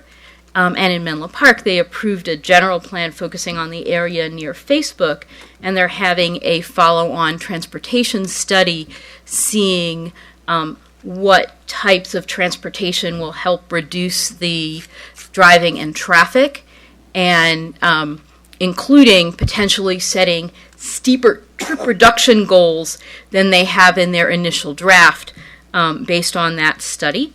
The other thing that cities, including San Mateo and are doing is setting their trip reduction goals in phases. So maybe they say, okay, you do a little part of your build out and some of your transportation improvements and you can get so much trip reduction, and then you add more transit, more mixed use build out, and you get deeper trip reduction. So all of these things are things that you can do with a follow-on step that would look at reducing traffic and reducing greenhouse gas emissions. The information in the studies are clear that if you do have housing in the development, that would reduce the vehicle miles traveled and the greenhouse gas emissions. One other topic in the mix, particularly if you say that you do want to have less vehicle miles traveled, less greenhouse gas emissions, less traffic, is to look at the new way that the California Environmental Quality Act is handling mitigation for transportation. Because when this process started, it was still using the level of service metric that has been used for many years, but that has been changed at a level of state law to be vehicle miles traveled per person. And with regard to cities, will have about another 2 years to migrate to this new standard. Some cities, including San Francisco, have already migrated. And one thing that you might be interested in looking at is San Francisco just came out with their Central Soma plan, which is the first plan that I've seen using vehicle miles traveled for their mitigation. And so when they're saying, how do you mitigate transportation impact, they're no longer saying, let me add car lanes. What they're saying is, let me add transit, let me add transportation demand management, let me add crosswalks, let me add protected bike lanes. And so if you have a follow-on transportation study to look at how to reduce traffic, how to reduce VMT, how do you reduce GHG, I'm not a CEQA lawyer, and your staff and legal can tell you if it's possible to change the mitigations in midstream, but that could give you those sets of measures that you could further reduce trips, traffic, greenhouse gas emissions if you look at VMT per person as the way to do it, as opposed to LOS, which encourages you to think about having more roadways that actually winds up going in the opposite direction from reducing the vehicle miles traveled. So thank you for your consideration. Thank you. Before we call the next person up, Lori, I'd like to ask a question of Lloyd. Sure. in regards to that. So, Lloyd, the last time we had our Baylands meeting, we talked about LOS and then VMT, and that the state is phasing out the LOS, but here, it's LOS was what we were using when we started this process and we're in it. When we do, the final, determining whether or not the IR is adequate, can we use VMT as that guide rather than LOS? I'll start, then we can go to the city attorney. The law that's being referred to is SB 743, which is a Steinberg bill adopted a couple years ago now. And what the Steinberg bill does, SB 743, is it says that under CEQA, traffic congestion will no longer be an impact under CEQA. That's literally what it says. So what would happen under CEQA is the guidelines related to transportation would be changed to remove references to LOS, delay, which is what we've all been studying all this time, and instead substitute vehicle miles traveled. Now,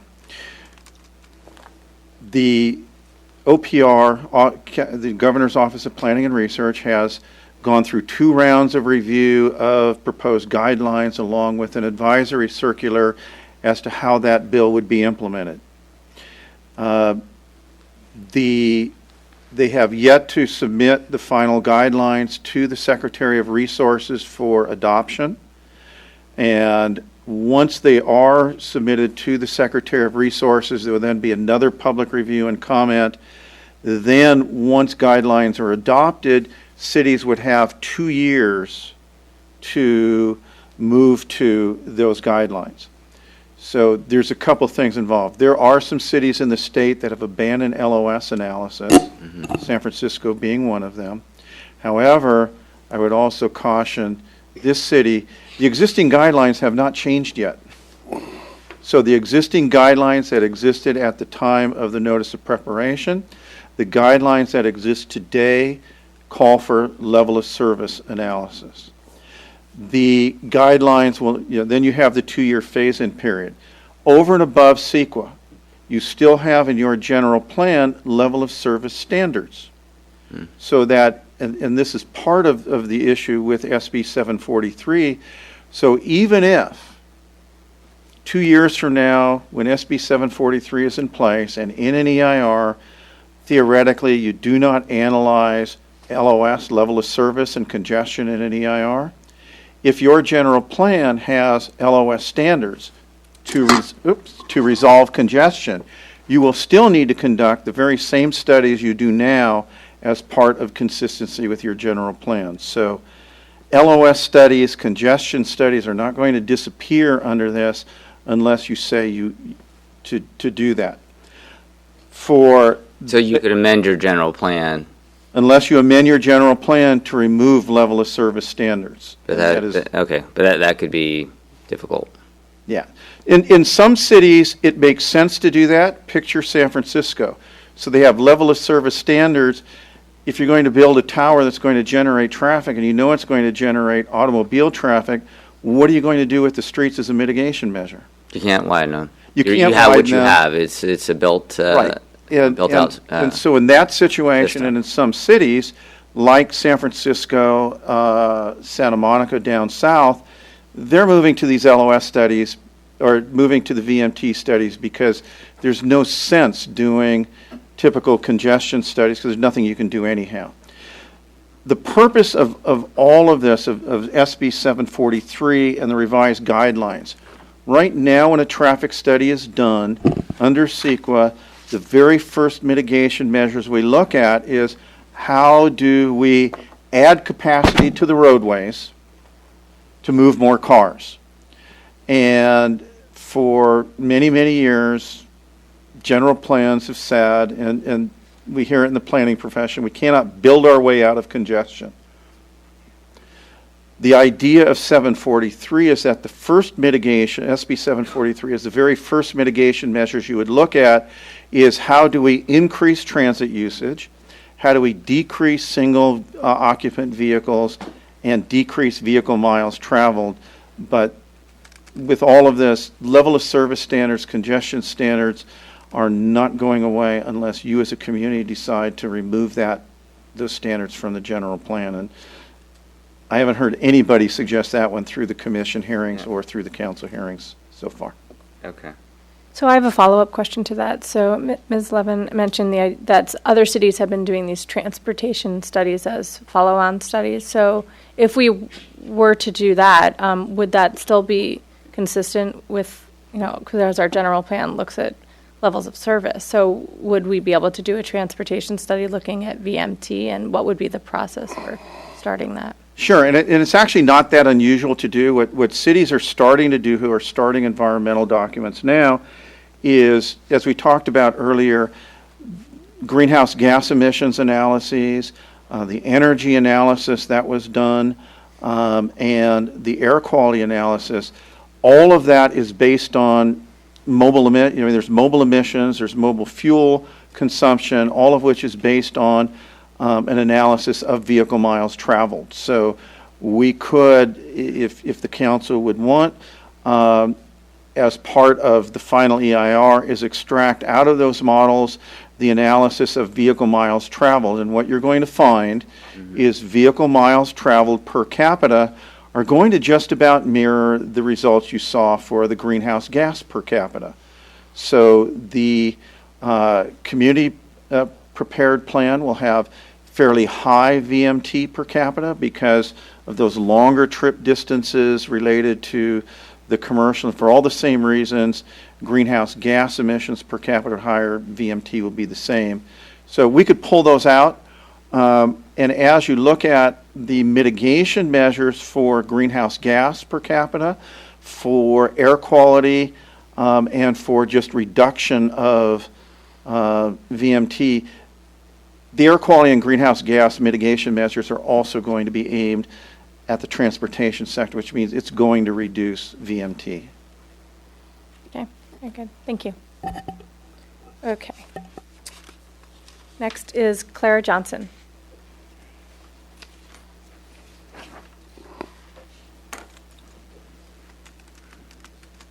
I came prepared to talk about the water supply arrangements, and if you would rather I didn't, I can, or just talk about it later after everyone has had a chance to speak, then. I think water is going to be on the agenda for the next meeting. I'm sorry, I can't quite hear. We're discussing that, I believe, next Tuesday. 28th. We're not looking at water today. Today, even, so you would prefer it next Tuesday? I think that would be or better. discussing it in a public hearing? It's the 28th, February 28th, actually. 28? Yeah. Okay, thank you very much. In light of that, I'm a supporter of the environmentally superior alternative, the renewable energy alternative. And I wonder about issues what you've just been discussing, greenhouse gases. Doesn't it matter whether you drive a Prius or an electric car, or whether you drive an 8 mile per gallon car, or some diesel car? This is kind of a strange way to figure something when you have no idea what you're talking about in terms of how much greenhouse gas is going to be placed in the environment. I agree that it is the main source, but it wouldn't be if everybody drove a Prius or everybody drove an electric car, and so if you're just going to look at that one issue and you're going to start doing things like changing from LOS to vehicles miles traveled, well, that's a very wide range. What are you going to do? Shouldn't you start looking at the population of cars in Brisbane? How many Priuses are there that only get, that are going along at 49 miles per gallon as opposed to other kinds of cars? So I understand the point that's being made, and I think that you also need to look at people sitting in cars when you are trying to use some other standard, I think you're going to find that some of the policies that you're being encouraged to pursue may result in people sitting in cars at intersections for, say, 10, 15 minutes, and they will be putting greenhouse gases into the air, because if you look at the history of encouraging people to get out of their car, which goes back really quite a few years, you'll find that the percentage of people that are still in their car by themselves is very high. Some of these things do not work well. They work well on paper, but they don't simply work well when you're trying to deal with human beings who are trying to get to work and to take their children to school. I've been concerned about that. The phrase, we can't build ourselves out of greenhouse gases, is a good one. I think if you don't want to have greenhouse gases, the less you would build there, the better off you would be of anything. Because we're in a very crowded area. Since everything is going to be, there are going to be so many impacts that are significant and not particularly well mitigated, not mitigated to a level of not being significant, and you're going to have to use a doctrine of overriding consideration. What's the basis of those overriding consideration? Who benefits? Who loses? How is it going to affect your neighbors? The people in Visitation Valley and Little Hollywood, who will suffer tremendous noise. I mean noise, and noise for over a period of 20 years for the build out of this, over and over at different times and different locations. If you're driving piles into the ground, how do you think that'll affect them? And the answer to the question about odor, SF Recology is who they're told to call by the City and County of San Francisco, and I believe there's a telephone number for City and County of San Francisco, because they're, signed in the charter of the city, and so that's who probably people are calling, the Recology itself and the city. In the area of air pollution, I have been unhappy, and I hope you will all be unhappy too, to know, and it is something I did already know, that the closest air monitoring station is at Arkansas Street. You think that reflects the air in here or in the Baylands or even in Visitation Valley? No, it does not. And the fact that there isn't anything better is a shame, which ought to be changed.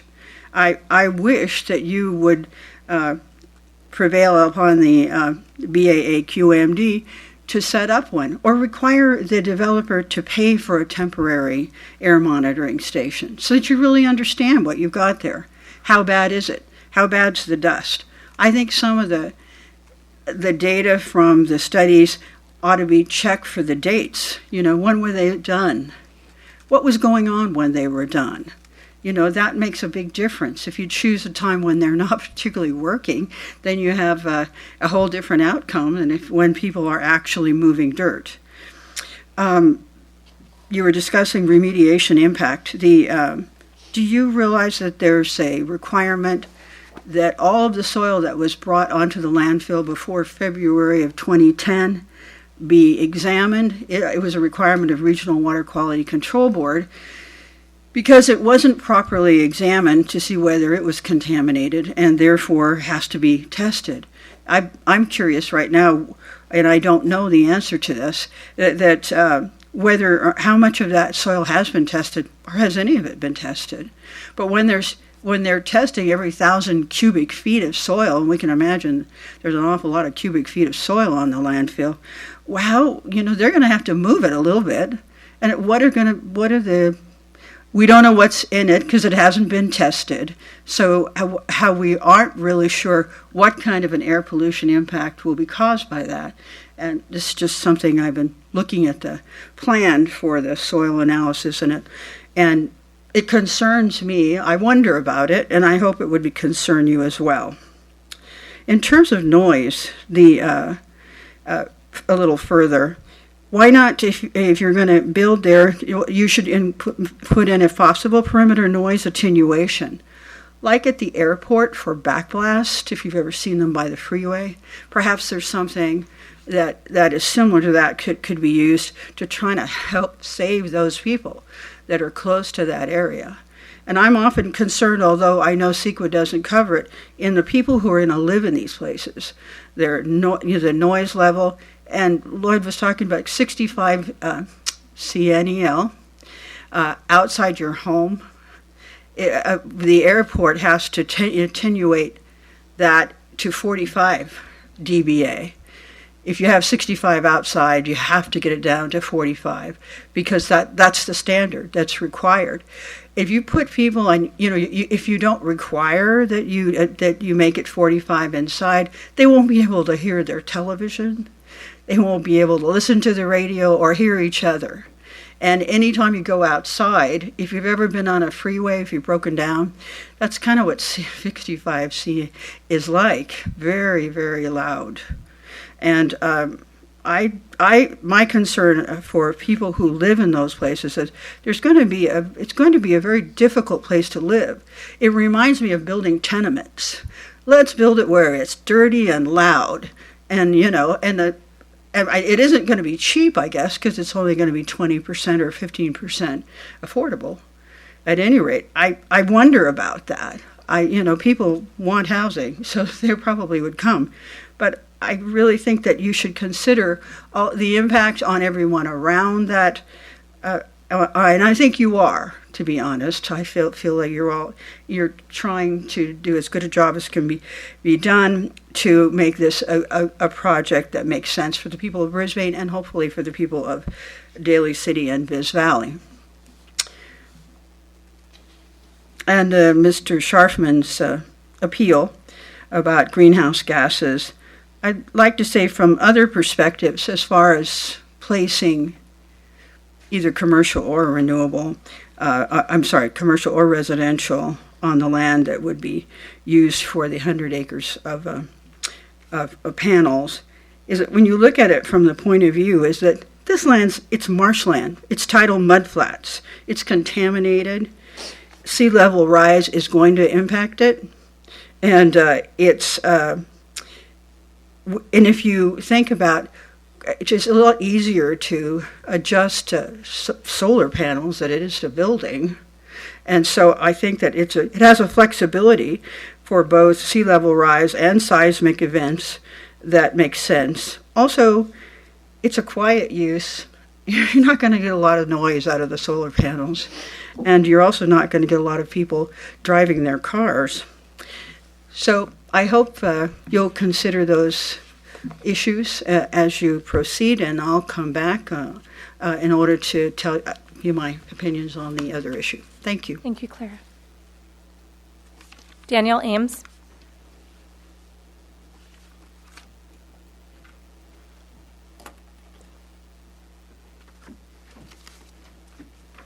Thank you, council members. Daniel Ames, Brisbane. Thank you, Clara Johnson. I echo the similar concerns. I think renewable energy is going to be a better deal for Brisbane. I have a problem with the quality of the IR and the quality of the interpretations that we're getting. It doesn't. There's still too many unknowns, I feel, just as being a novice person. I keep hearing things about the quality of the interpretations of the data from the fill, and I think that's a concern. I think doing nothing out there right now is better than doing anything at this moment in time. I would like to address some of the things that are actually on the agenda with in terms to air quality.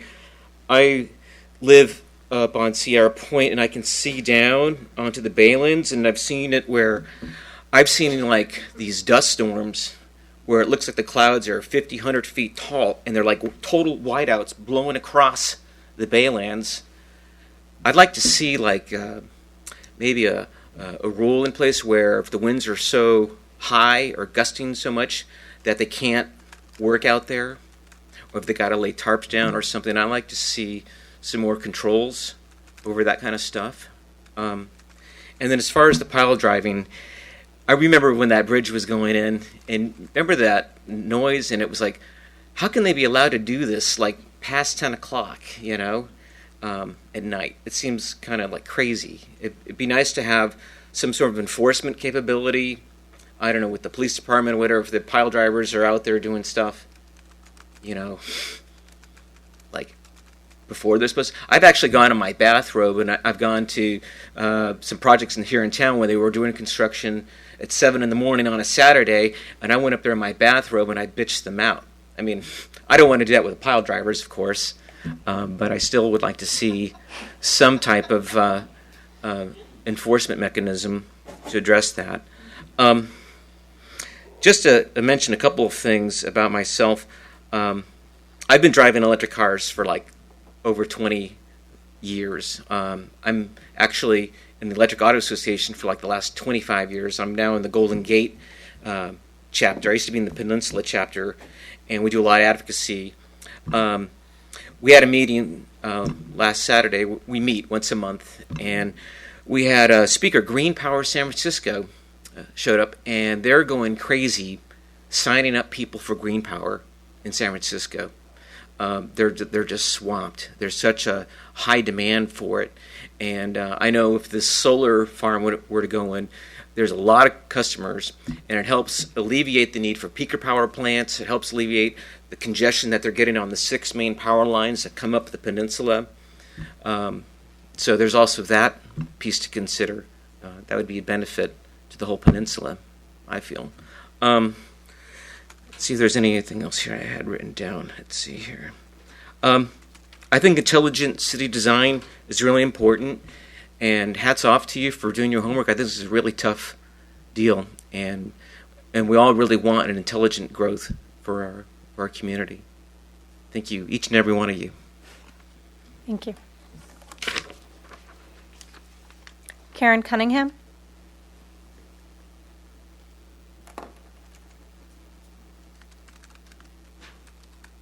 Hello, Karen Cunningham, Brisbane resident, Madam Mayor, members of the City Council. I would just like you to consider the following. I've been involved with this conversation for too many years to even remember back in 2008, 2009, when I was first on the Planning Commission, and we went to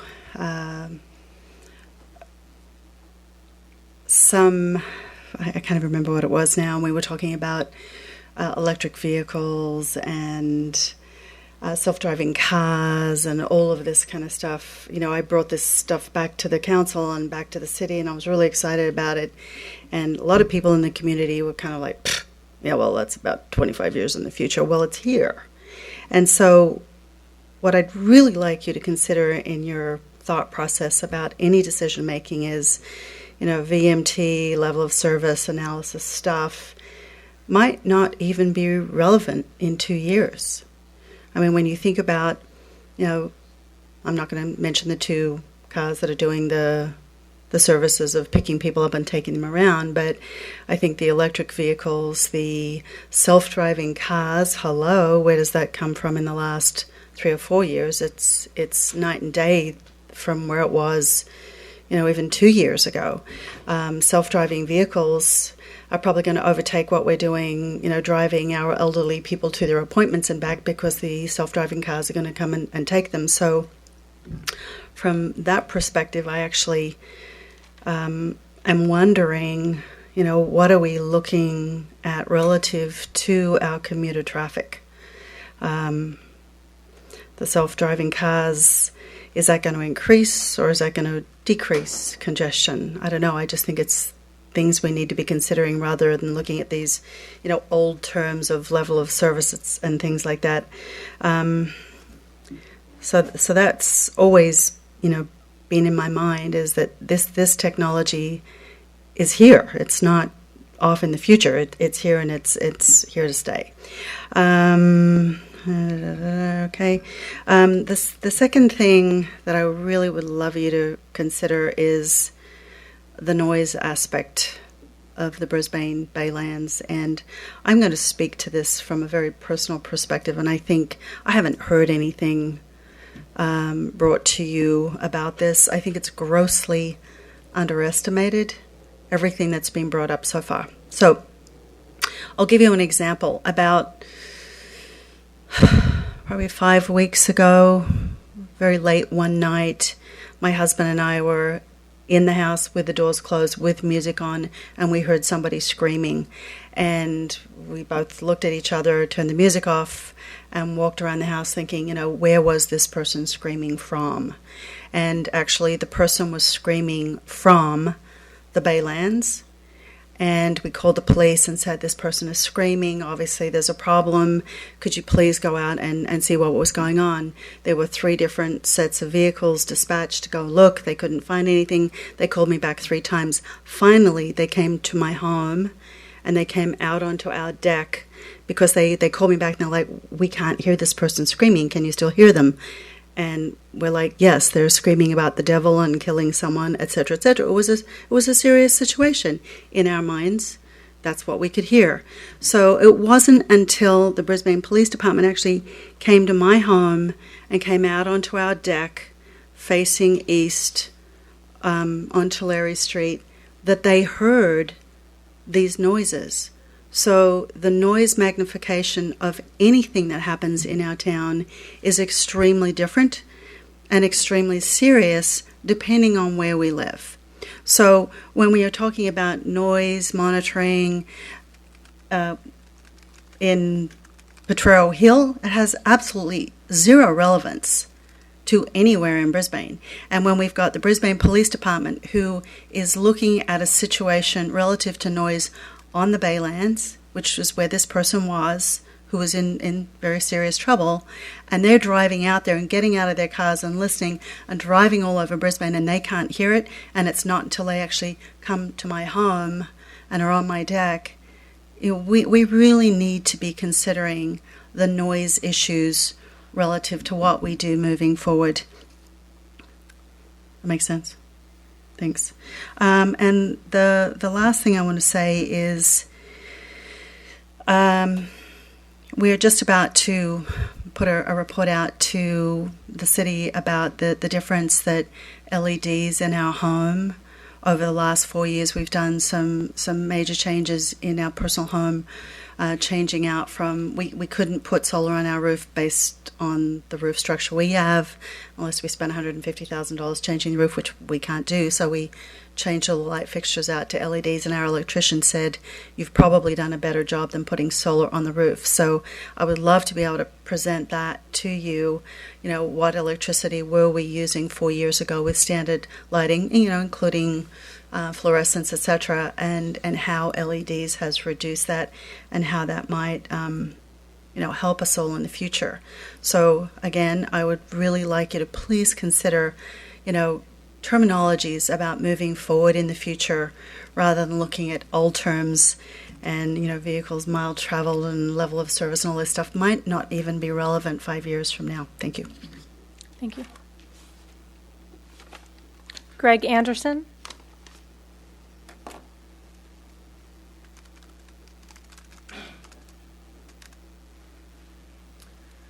Honorable Mayor, City Council, thank you. I want to talk a little bit tonight about disruptive technology. We live in a time when technology is changing at an amazing pace, and a lot of technological improvement is incremental, which means it just gets completely better with each new generation. But disruptive technology is different, because disruptive technology is better in some ways, but a lot worse in other ways. And electric cars are a very good example of this, because they don't meet the current average commuter's needs for range and price. But the interesting thing about a disruptive technology is that as the technology that goes into this new technology gets better, eventually there's a tipping point where the new technology becomes better than the old technology. And if you've read the book, The Innovator's Dilemma, we can see that in the history of technological advancement across all scopes, disruptive technology happens again and again. So if we take a look at where electric cars are right now, 5 years ago, or maybe it's been 6, we bought one of the first Nissan Leafs that was available. It was kind of expensive.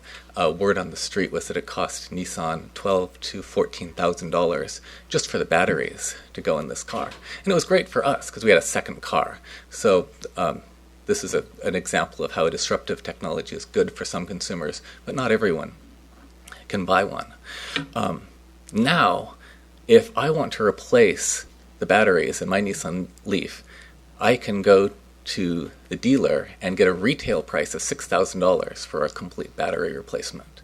So the cost to Nissan in 5 years is less than half of what it was when the car was introduced.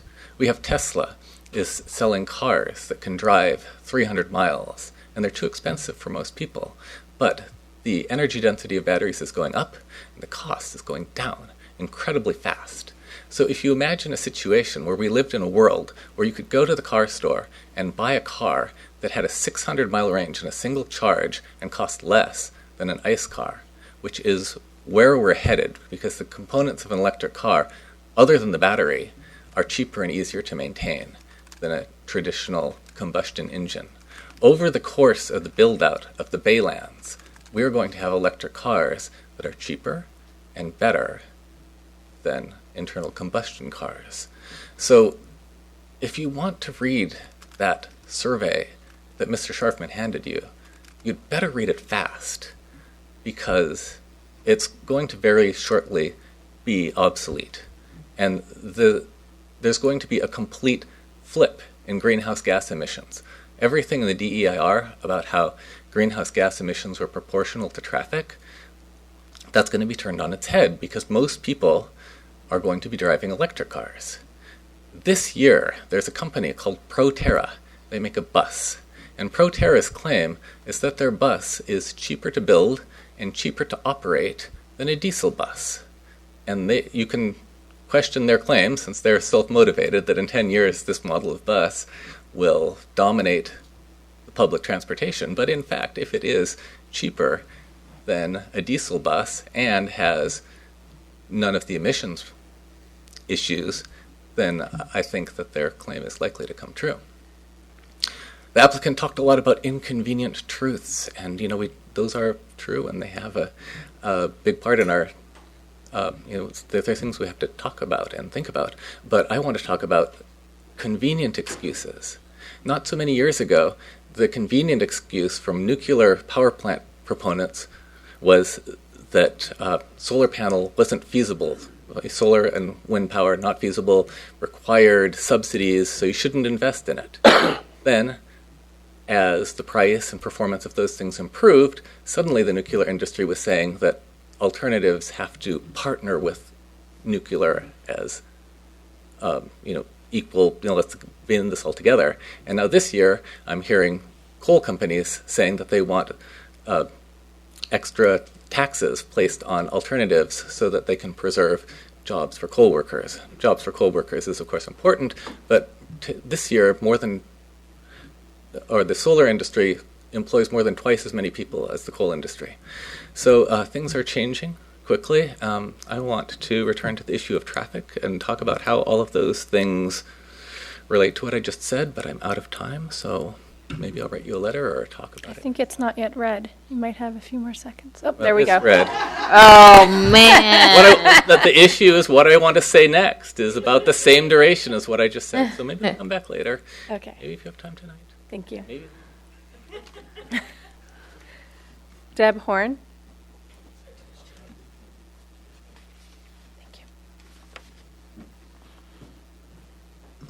Thank you, Mayor and Council. And this is my first time I've even seen this, so I think I've probably gone over. I didn't realize these lights were here. So because I'm new to Brisbane, I still have beginner's mind, so I kind of step back and I ask some big questions. And that's what I want to talk a little bit about tonight. So in thinking about transportation, emissions, noise, and then I like that word fugitive dust. It kind of sounds like a criminal, doesn't it? It makes me wonder and think about how does that fit in with our region and my life and where I travel, where you travel. So I wanted to just quickly review the approved development projects in San Francisco just north of our border. So we're going to go up in a little drone and take a look at this. Visitation Valley, Schlegel Lock, 1,679 residential units, 45,000 square feet of retail. Executive Park, 1,500 residential, 70,000 square feet of retail plus other amenities and attractions. Candlestick Point, 465 high-end residential units. And then Candlestick Park and the Shipyard being built by Lennar. And this year they're breaking ground on their first structure, a 500,000 square foot shopping center. They're going to have 3 million additional square feet of industrial and 1,200 residential. So, a couple of questions. You know, when we hear about 10,000 additional rides per day for our development, I think in terms of how many trips a day is all of that development just on our border? All of this land is adjacent land. So is it 300,000 trips a day, 500,000 trips a day? The Baylands Transportation Study does not take this into account. It just focuses on the 10,000 trips a day. So I think that all of this growth to the north impacts us and impacts our development. And we talk about our development as if it's this isolated thing. So I'm wondering, how are our developers to the north or the city of San Francisco helping Brisbane with the negative impacts of the north-south corridors we share? An overcrowded freeway, the already congested Bayshore Boulevard, and our poor little sorry Tunnel Avenue. No plans, no funding, no mention of negative impacts to Brisbane. And then there'll be an added east-west corridor to move people from the San Francisco developments through the Baylands, which surely puts them on Brisbane streets. No accounting for additional emissions, air quality, noise, etc. So I think we need to think about this when we're thinking about our development. So in thinking about it, I thought, well, I'm going to go up to Bayview Hunters Point and find out what's going on. So I went yesterday to a Green Action Committee meeting, and there was residents from Bayview Hunters Point. And Lori, to your question about, like, how can people breathe with all this dust? Well, they're not. They're really sick up there from all of that construction where they're living, and the wind and the fugitive dust. The asthma is terrible, pneumonia is terrible, not to mention they, like our site, is toxic, and all of this is being stirred up in the air. So, I don't know. So the person who was leading the meeting, there were like 15 agency people there, EPA, San Francisco agencies, DTSC, and they were saying that, I'm running out of time. They were saying that there's no one watching the hen house. The chickens are all out, and people are really, really sick and getting sicker. And it just seems like, let's look at this bigger picture, because this is so close to what may be happening to us. And Tara, your question, this just blew my mind tonight. It's the first time I heard it about, well, what if the remediation causes health problems and we can't remediate? And I think, like, really? Like, is that a possibility? And then we have a land use decision, and then we still have to build land? And we trust our regulatory agencies that are being gutted as I stand here and speak. And finally, I guess I just want to say one thing about disruption, because that it's an interesting thing that everyone's talked about tonight. And if you Google the future of work, in 5 to 10 to 15 years, there will be 40% less jobs in this country due to automation and outsourcing. It's cheaper to have a lawyer or a radiologist read something in India and research it there than here. So if we're talking about disruption, in 15 years we won't need all this housing because we won't have all these jobs. And so I think we should be very thoughtful about what really is the best solution with this land for what our region needs. I think there's been a lot of good suggestions here, and thank you for your time. Thank you. Barbara Ebel?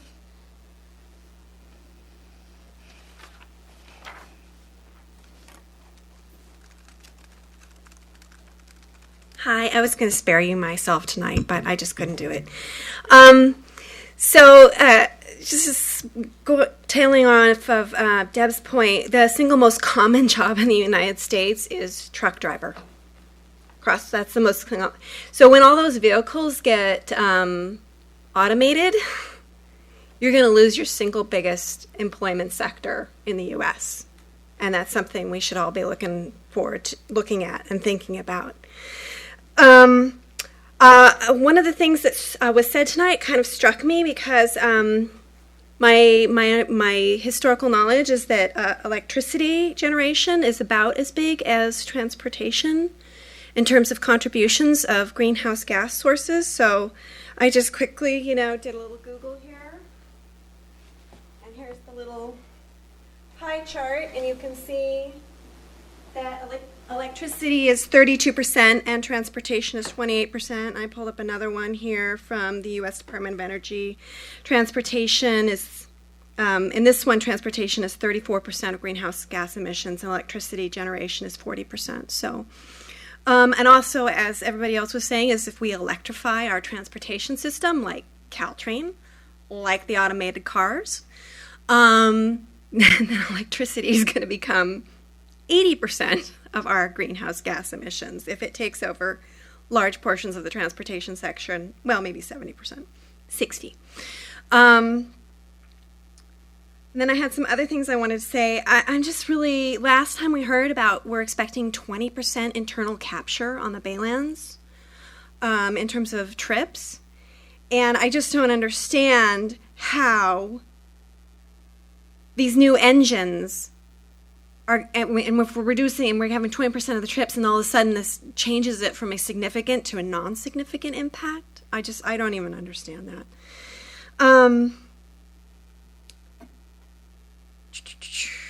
6% of the population lives near where they work. Why would we expect the housing, if we went ahead and built housing on Baylands, why would we expect that housing to be any different, any more than 6% of those people to both live and work in Brisbane? It just seems to me there's a lot of magical thinking going on. I mean, as people said, you can pick your facts, but Mr. Sharfman was completely wrong about rooftop solar being able to supply the Bayland needs. Residential can usually supply its energy needs. Commercial, almost never. High-rise commercial, it's not going to happen. So we will need ground-level solar no matter what we think we want, whatever we want to think. That magical thinking is just not going to make it real.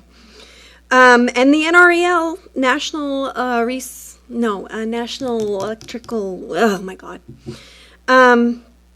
said the site is feasible for solar. So you have at least one contradictory opinion there.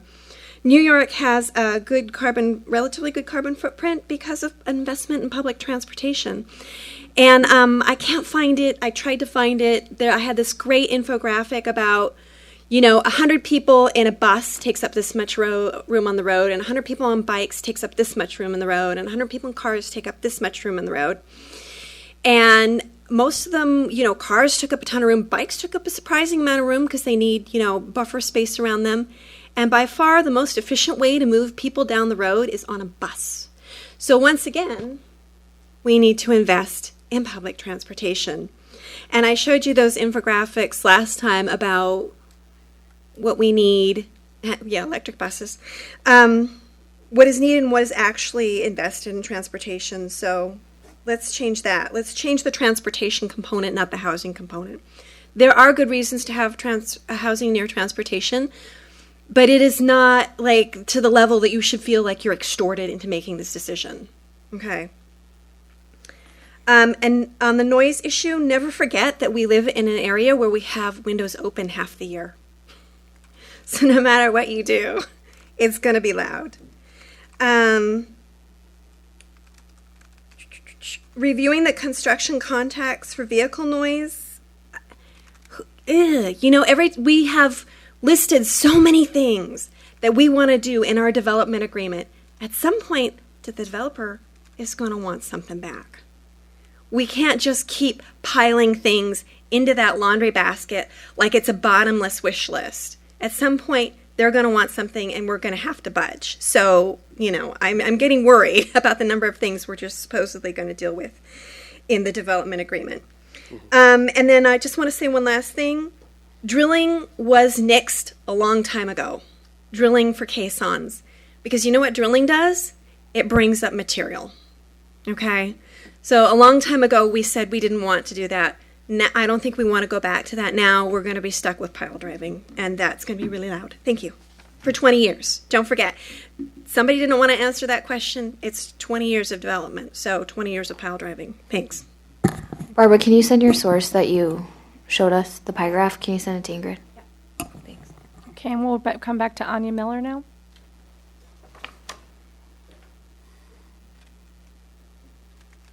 Thank you very much. There's just so many things I heard.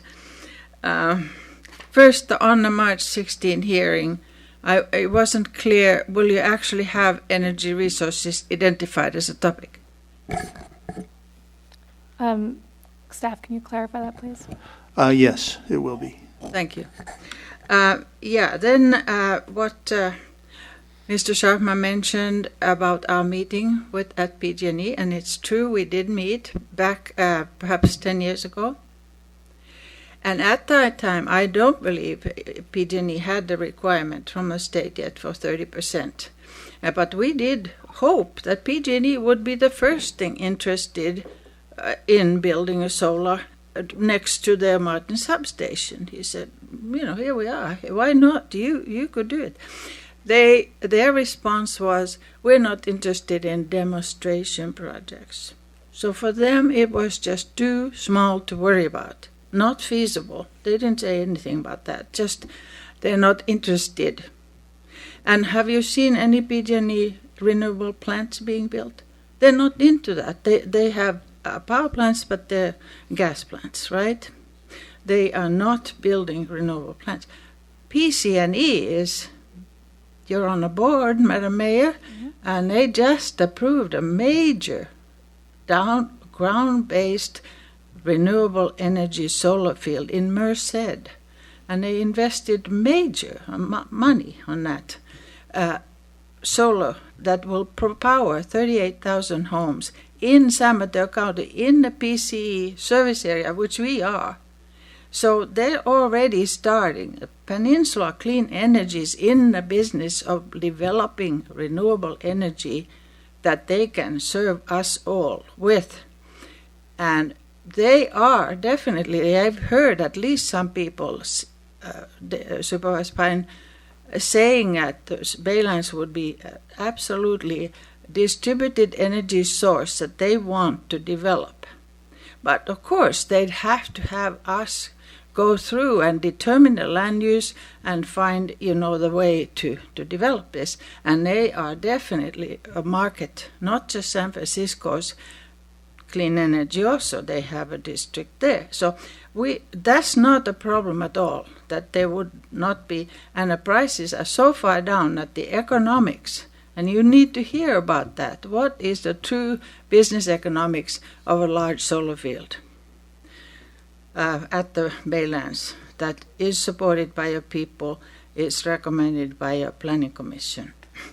Now, on greenhouse gas, where it is produced, all this talk about transportation being a main source of greenhouse gas, it neglects the basic statistics. Even in your sustainability framework, buildings are the biggest users of energy and producers of greenhouse gas.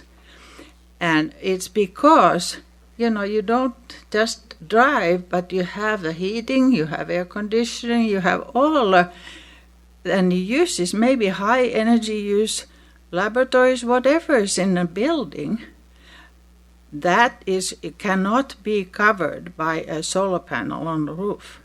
So that is still the biggest consumer or producer of greenhouse gas. And indeed, transportation is reducing because of I drive an electric car. Dave came in one here. We have solar panels, have had them for 13 years. Every year we produce more than we use. So we've been net generators of electricity, and now it's so much cheaper than now, even though ours has paid for itself by now. And it's got 30 more years, maybe, of absolute free energy for our home, and the car is using the same electricity. So you need to look at the buildings versus transportation.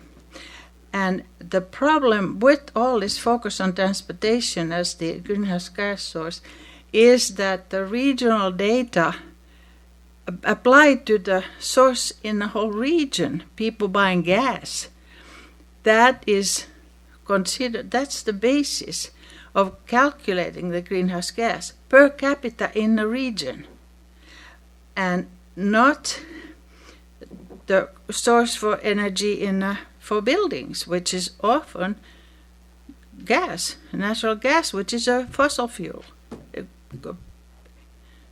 greenhouse gas production. So renewable energy is not producing greenhouse gas, except for the whatever production of the panels or whatever, and battery if you need. So that is just a leading into the wrong direction. And as far as transportation demand management, I'm out. What is, and I've just talked to Councilmember Lenz and tried to alert our city manager to, is the one transportation demand management system that is not covered by transit use, Caltrain or buses or the shuttles. People are not served, cannot be served, who live scattered places. They should carpool. And I have my personal background as promoting carpools for 2 years for rides for Bay Area commuters.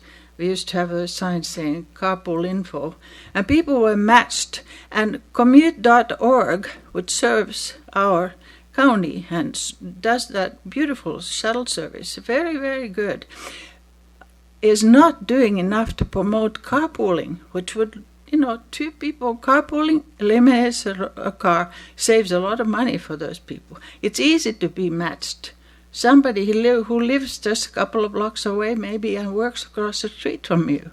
That's the kind of carpools that need to be formed, and that would really alleviate the congestion that will still be there with the electric cars, the electric buses, trucks run by your yard waste and food waste that we provide for our scavengers, and they run their trucks by that fuel that they produce from your waste. Anyway, the level of service, the congestion that our lives will be faced with from all these developments around us, regardless of what the energy for the transportation is going to be really, really guiding for us as living here. And you have to keep the level of service as a standard that you must follow as far as you can.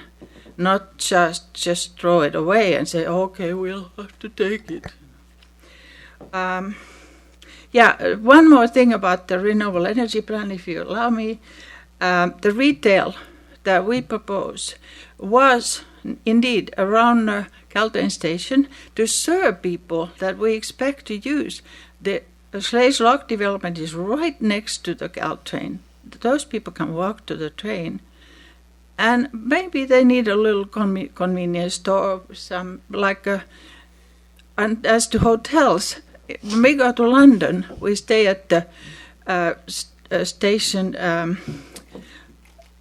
near Trafalgar Square that has a hotel right on top, an old hotel right on top of the big railroad station.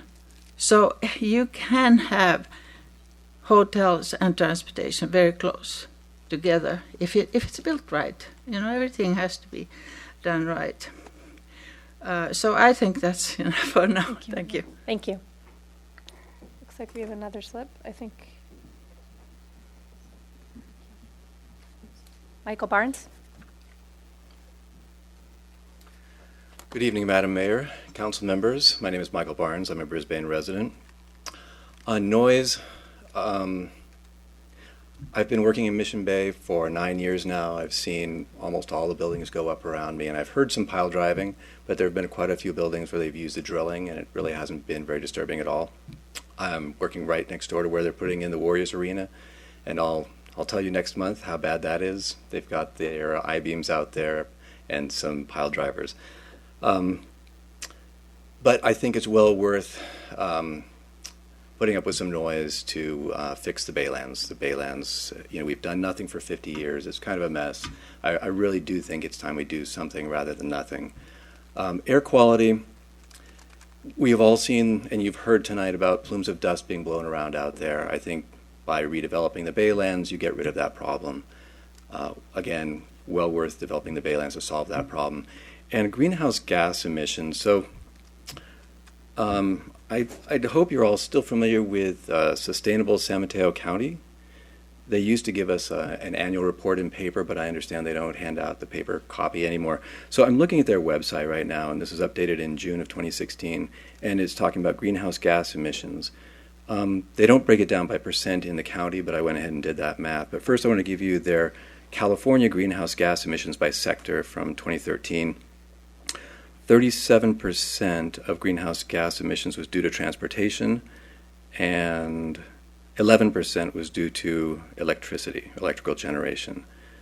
And then 23% is industrial, and 5% is commercial. In San Mateo County from 2013, it works out to transportation being responsible for, I believe it was 57%. It's over 50% of our greenhouse gas emissions in San Mateo County, and energy accounts for, I don't recall, it's 2/3 of that amount. So transportation is still our biggest contributor in San Mateo County to greenhouse gas emissions. And we've heard some predictions of the future tonight. I'm not so good at predicting the future. I hope to be driving a Tesla. I really like the idea of ludicrous mode. But again, it's not within my price range right now, having a boy about to go to college. So in the distant future, I believe we all will be driving electrical vehicles or being driven in them. But I think as far as the present and our immediate future, it's just too soon to rely on that, and the greenhouse gas emissions is something I think we still do need to pay attention to. Thank you. Thank you. Okay, I have no more slips. Before we come back to Greg, is there anybody else who hasn't spoken who would like to speak tonight? No? See no hands. I'll let Greg Anderson come back up for one more minute, if that's okay, because...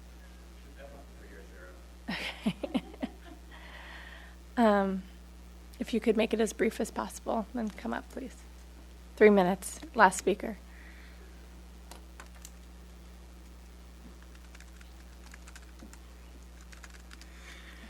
All right, I want to talk a little bit about transportation. I talked last time about things you can do. Well, I had a crazy idea, and it was inspired by Miss Levin's presentation. So we have this thing in the general plan about density being controlled by traffic, but we also have this problem that people have been building up around the area, and now it's going to be LOSF everywhere. So whether or not California says no more LOS, it's going to be a pointless comparison because we were already at F. How do we get worse than F? So what I propose is we do a little calculation from the past and say, what sort of density could you put on the Baylands had that development not happened? That is, looking at the thinking that was made at the time. And that's, they guessed somewhere around 1 million square feet, whatever. Call that a baseline. Now take a look at the Stanford situation, where they made incredible improvements in their traffic and transportation without adding any additional student or faculty housing on site. Now, I'm not saying that housing is bad. You should put housing next to transit where feasible. That's a good thing. But if it's not feasible, it's still possible to do things. And Stanford's one example of that. So what could we do? Give the applicant their baseline density and then say, like Stanford, we want to see 0 additional trips.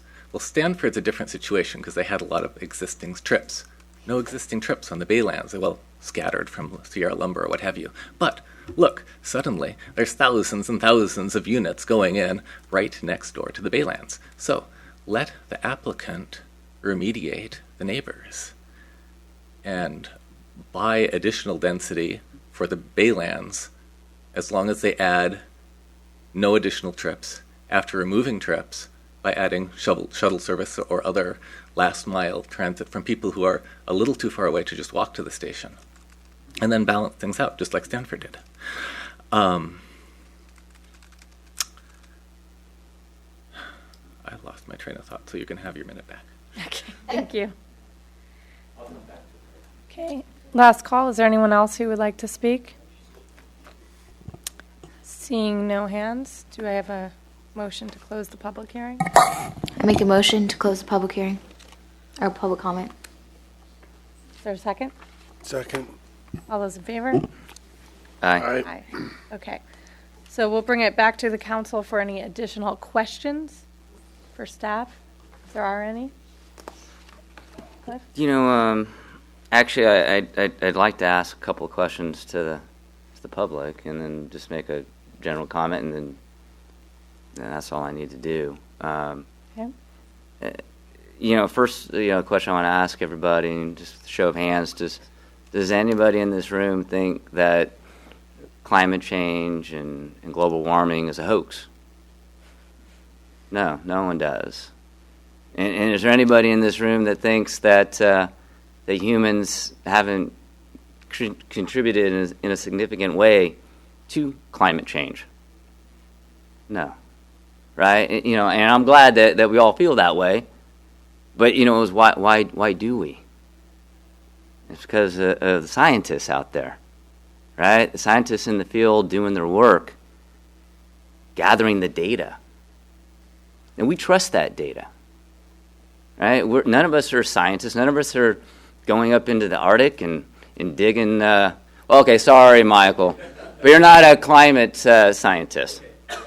Thank you for making me clarify that, right? And we're not collecting those samples, right? We use the information that they've provided to us, and so when we look at how do we make really smart decisions about the land use policy for the Baylands, we really need to look at the data. We really need to analyze that, and and not settle for some of the data that's out there. We should strive to try and achieve the highest standards possible, whether it's trying to look at vehicle miles traveled, or we're talking about noise and the pile driving.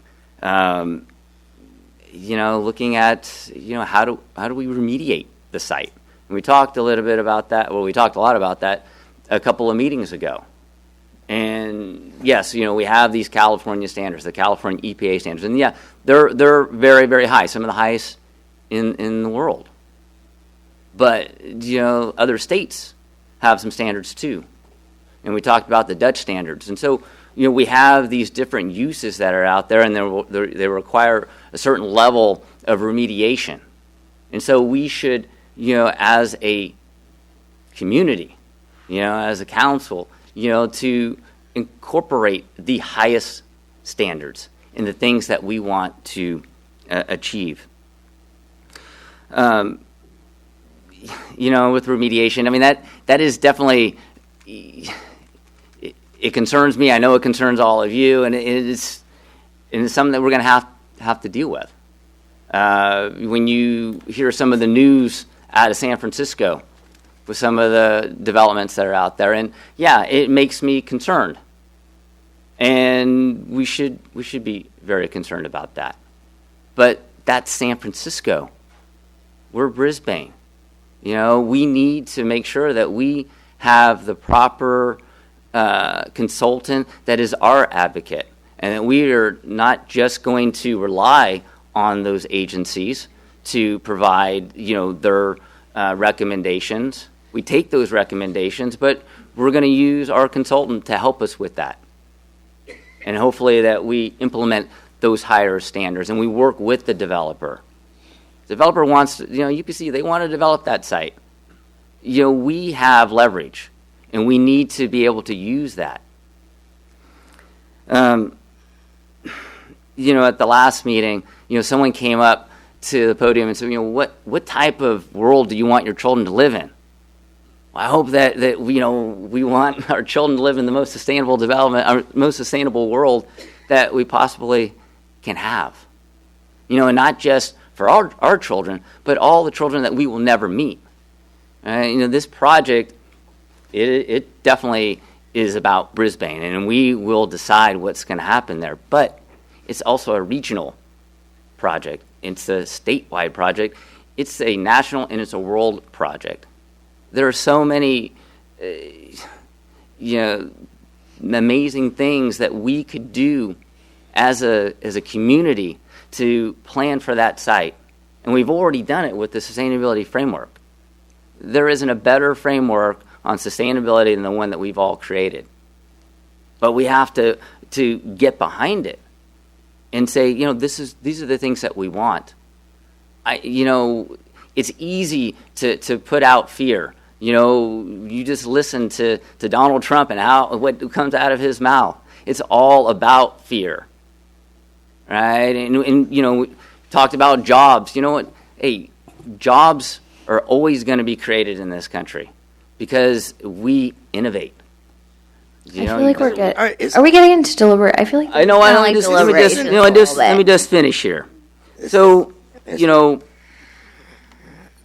again, what we have is an amazing opportunity, and we need to come together and demand that we have the most sustainable development that we can put forth. And so I just want to put that out there. Thank you. And you know what? If I want to talk, about it, I'm going to do it. So, and if you don't like it, that's fine. But, I want to communicate with my public and with, the folks that are in this room. I totally respect that. It's not about that I don't respect your opinion or I don't think that you should have time to say anything. To me, it sounds like deliberations, and we're talking about land use and things like that. And so that makes me concerned that that's taken out of order.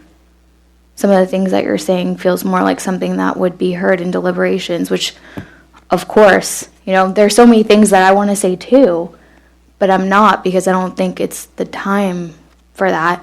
But I agree with what you're saying, and I like what you're saying, but I just, I don't want us to get in trouble if we're taking it out of order. That's just what I'm worried. Because I want to say a lot of things too. No, absolutely. Well, we're talking about some really important issues here. Yeah. Right. We're talking about noise. We're talking about traffic. We've talked about greenhouse gases and remediation. And to me, I think the public wants us to kind of give them a check-in about how we're absorbing this information and how we think about it. And so it has nothing to do with planning. To me, it's dealing with these issues and wanting to have the highest standards to deal with them. And so that's where I'm coming from. I probably just misunderstood your reasoning behind. I wasn't trying to cut you off, and I'm sorry if I offended you because I just don't want us to. I feel like there's a very close eye on us on this more than anything else that we're going to do, obviously, because we know how important this is. And I just want to make sure that later on, nothing can come back and say that there was bias or anything. And so I'm just highly alert about those things because I could foresee because of how controversial the Baylands is and how everyone has an opinion. I just don't want it. I just don't want anything later. So, Okay. and I'm sorry if I That's all offended good. you. Okay, thank you. Any questions from anyone else? Barry? I did have a follow-up for staff. If we could, a couple meetings ago, I asked for, if it was possible, to get a preliminary Title 24 closure plan from the state on what they would require for the landfill, and I'm just hoping that we followed up on that. I want to thank all the members of the public who have spoken and given their opinions on the subjects we've been discussing. Thank you. Thank you. Any questions? So I had one question. One speaker mentioned concern about the air monitor only being too far, that the closest one is at Arkansas Street in San Francisco. So how is it determined, where that monitor is? And if we wanted to get one placed closer to the Baylands, would that be possible? It's certainly possible to ask, Okay. but Bay Area AQMD and the State Air Resources Board are responsible for the layout of the monitoring stations. So the city could request that Bay Area AQMD place a station closer to the city. Because right now, the closest station you have are Arkansas and then down at SFO. Can I do a follow-up with that? I know that when we were talking with the landowner about the soils processing, that we were having some complaints about dust. And we had talked as a council about possibly requiring for the soils operation dust monitoring, because we've had some complaints and some issues. And I'm not quite sure how that all ended up playing out, because I don't think they have completed their application for the soils processing. But even if we don't ask for dust monitoring in the EIR, I think that under the soils management plan that's coming up, we should be able to get some sort of monitoring done under that. And I think that we had talked about perhaps it being a visual monitor, some sort of camera system that was triggered during wind events, and what those possibilities looked like. So I think that it might be a good baseline for our future construction out there, whatever it may seem to be. Okay, thank you. And then, Can you hear me okay? you have to, But the people at home can't, you gotta. We've actually had the BAA MQD come here and visit us and advise us how clean our air is. So I don't know how they got that information, but there is a relationship with them and us and our air. I've been here at a meeting when they've come here at one of our meetings to let us know. So you may want to inquire. Thanks. thank you. And then my second question was,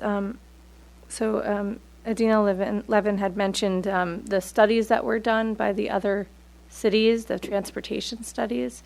And I think that information would be helpful for, the next time we hear this topic. So I'd like to request that we reach out to those other cities and have information on how they're addressing BMT as opposed to LOS and in their transportation studies. Thank you. So are there any other questions? Or I just want to say that, I was at the commute.org meeting this morning, and there is very high concern that the federal government will not fund high-speed rail, as well as potentially not funding electrification of Caltrain. So that is just something that we need to be thinking about as we plan for the future. So. Okay. Thank you. And I just want to also thank Ms. Levin for coming and, providing us with that information. I think it's really helpful to learn what other cities are doing, because we're not the only ones, looking at these types of issues. Ms. Miller?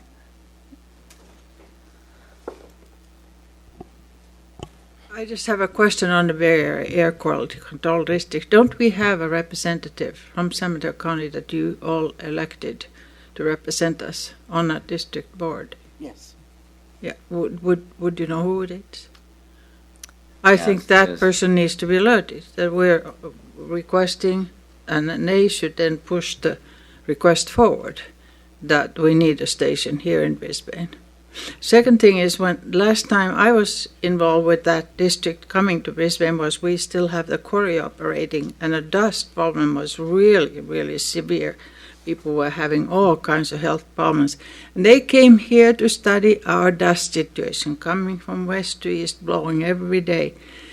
And they looked at a street tree and said, oh, there was no dust on the street tree leaf. Therefore, you don't have a dust problem here. So that's a level of service you may get from the staff of that district. My experience. Yeah, Doug Kim is the county rep, so and he came before the council. He is someone who knows his stuff, and I think he would be a strong advocate for us. So I agree. I can reach out to Doug or the mayor can, and we'll get on that. Thank you. Yeah, thank you. And am I incorrect, but I think that the quarry is still operating? Yes. We still have a dust problem. That's another. Okay. All right. Well, unless there's any other questions, I'm going to move on to written communications. I want to acknowledge the receipt of the written communications that we've received regarding the Baylands project. We've received between January 24th and February 16th two pieces of correspondence, one on January 24th from Bay Area Council and one on February 16th from Linda Detmer, and we have reviewed those. And with that, we'll move on to adjournment. Do I have a motion? Motion to adjourn. Second. All those in favor? Aye. Thank you all.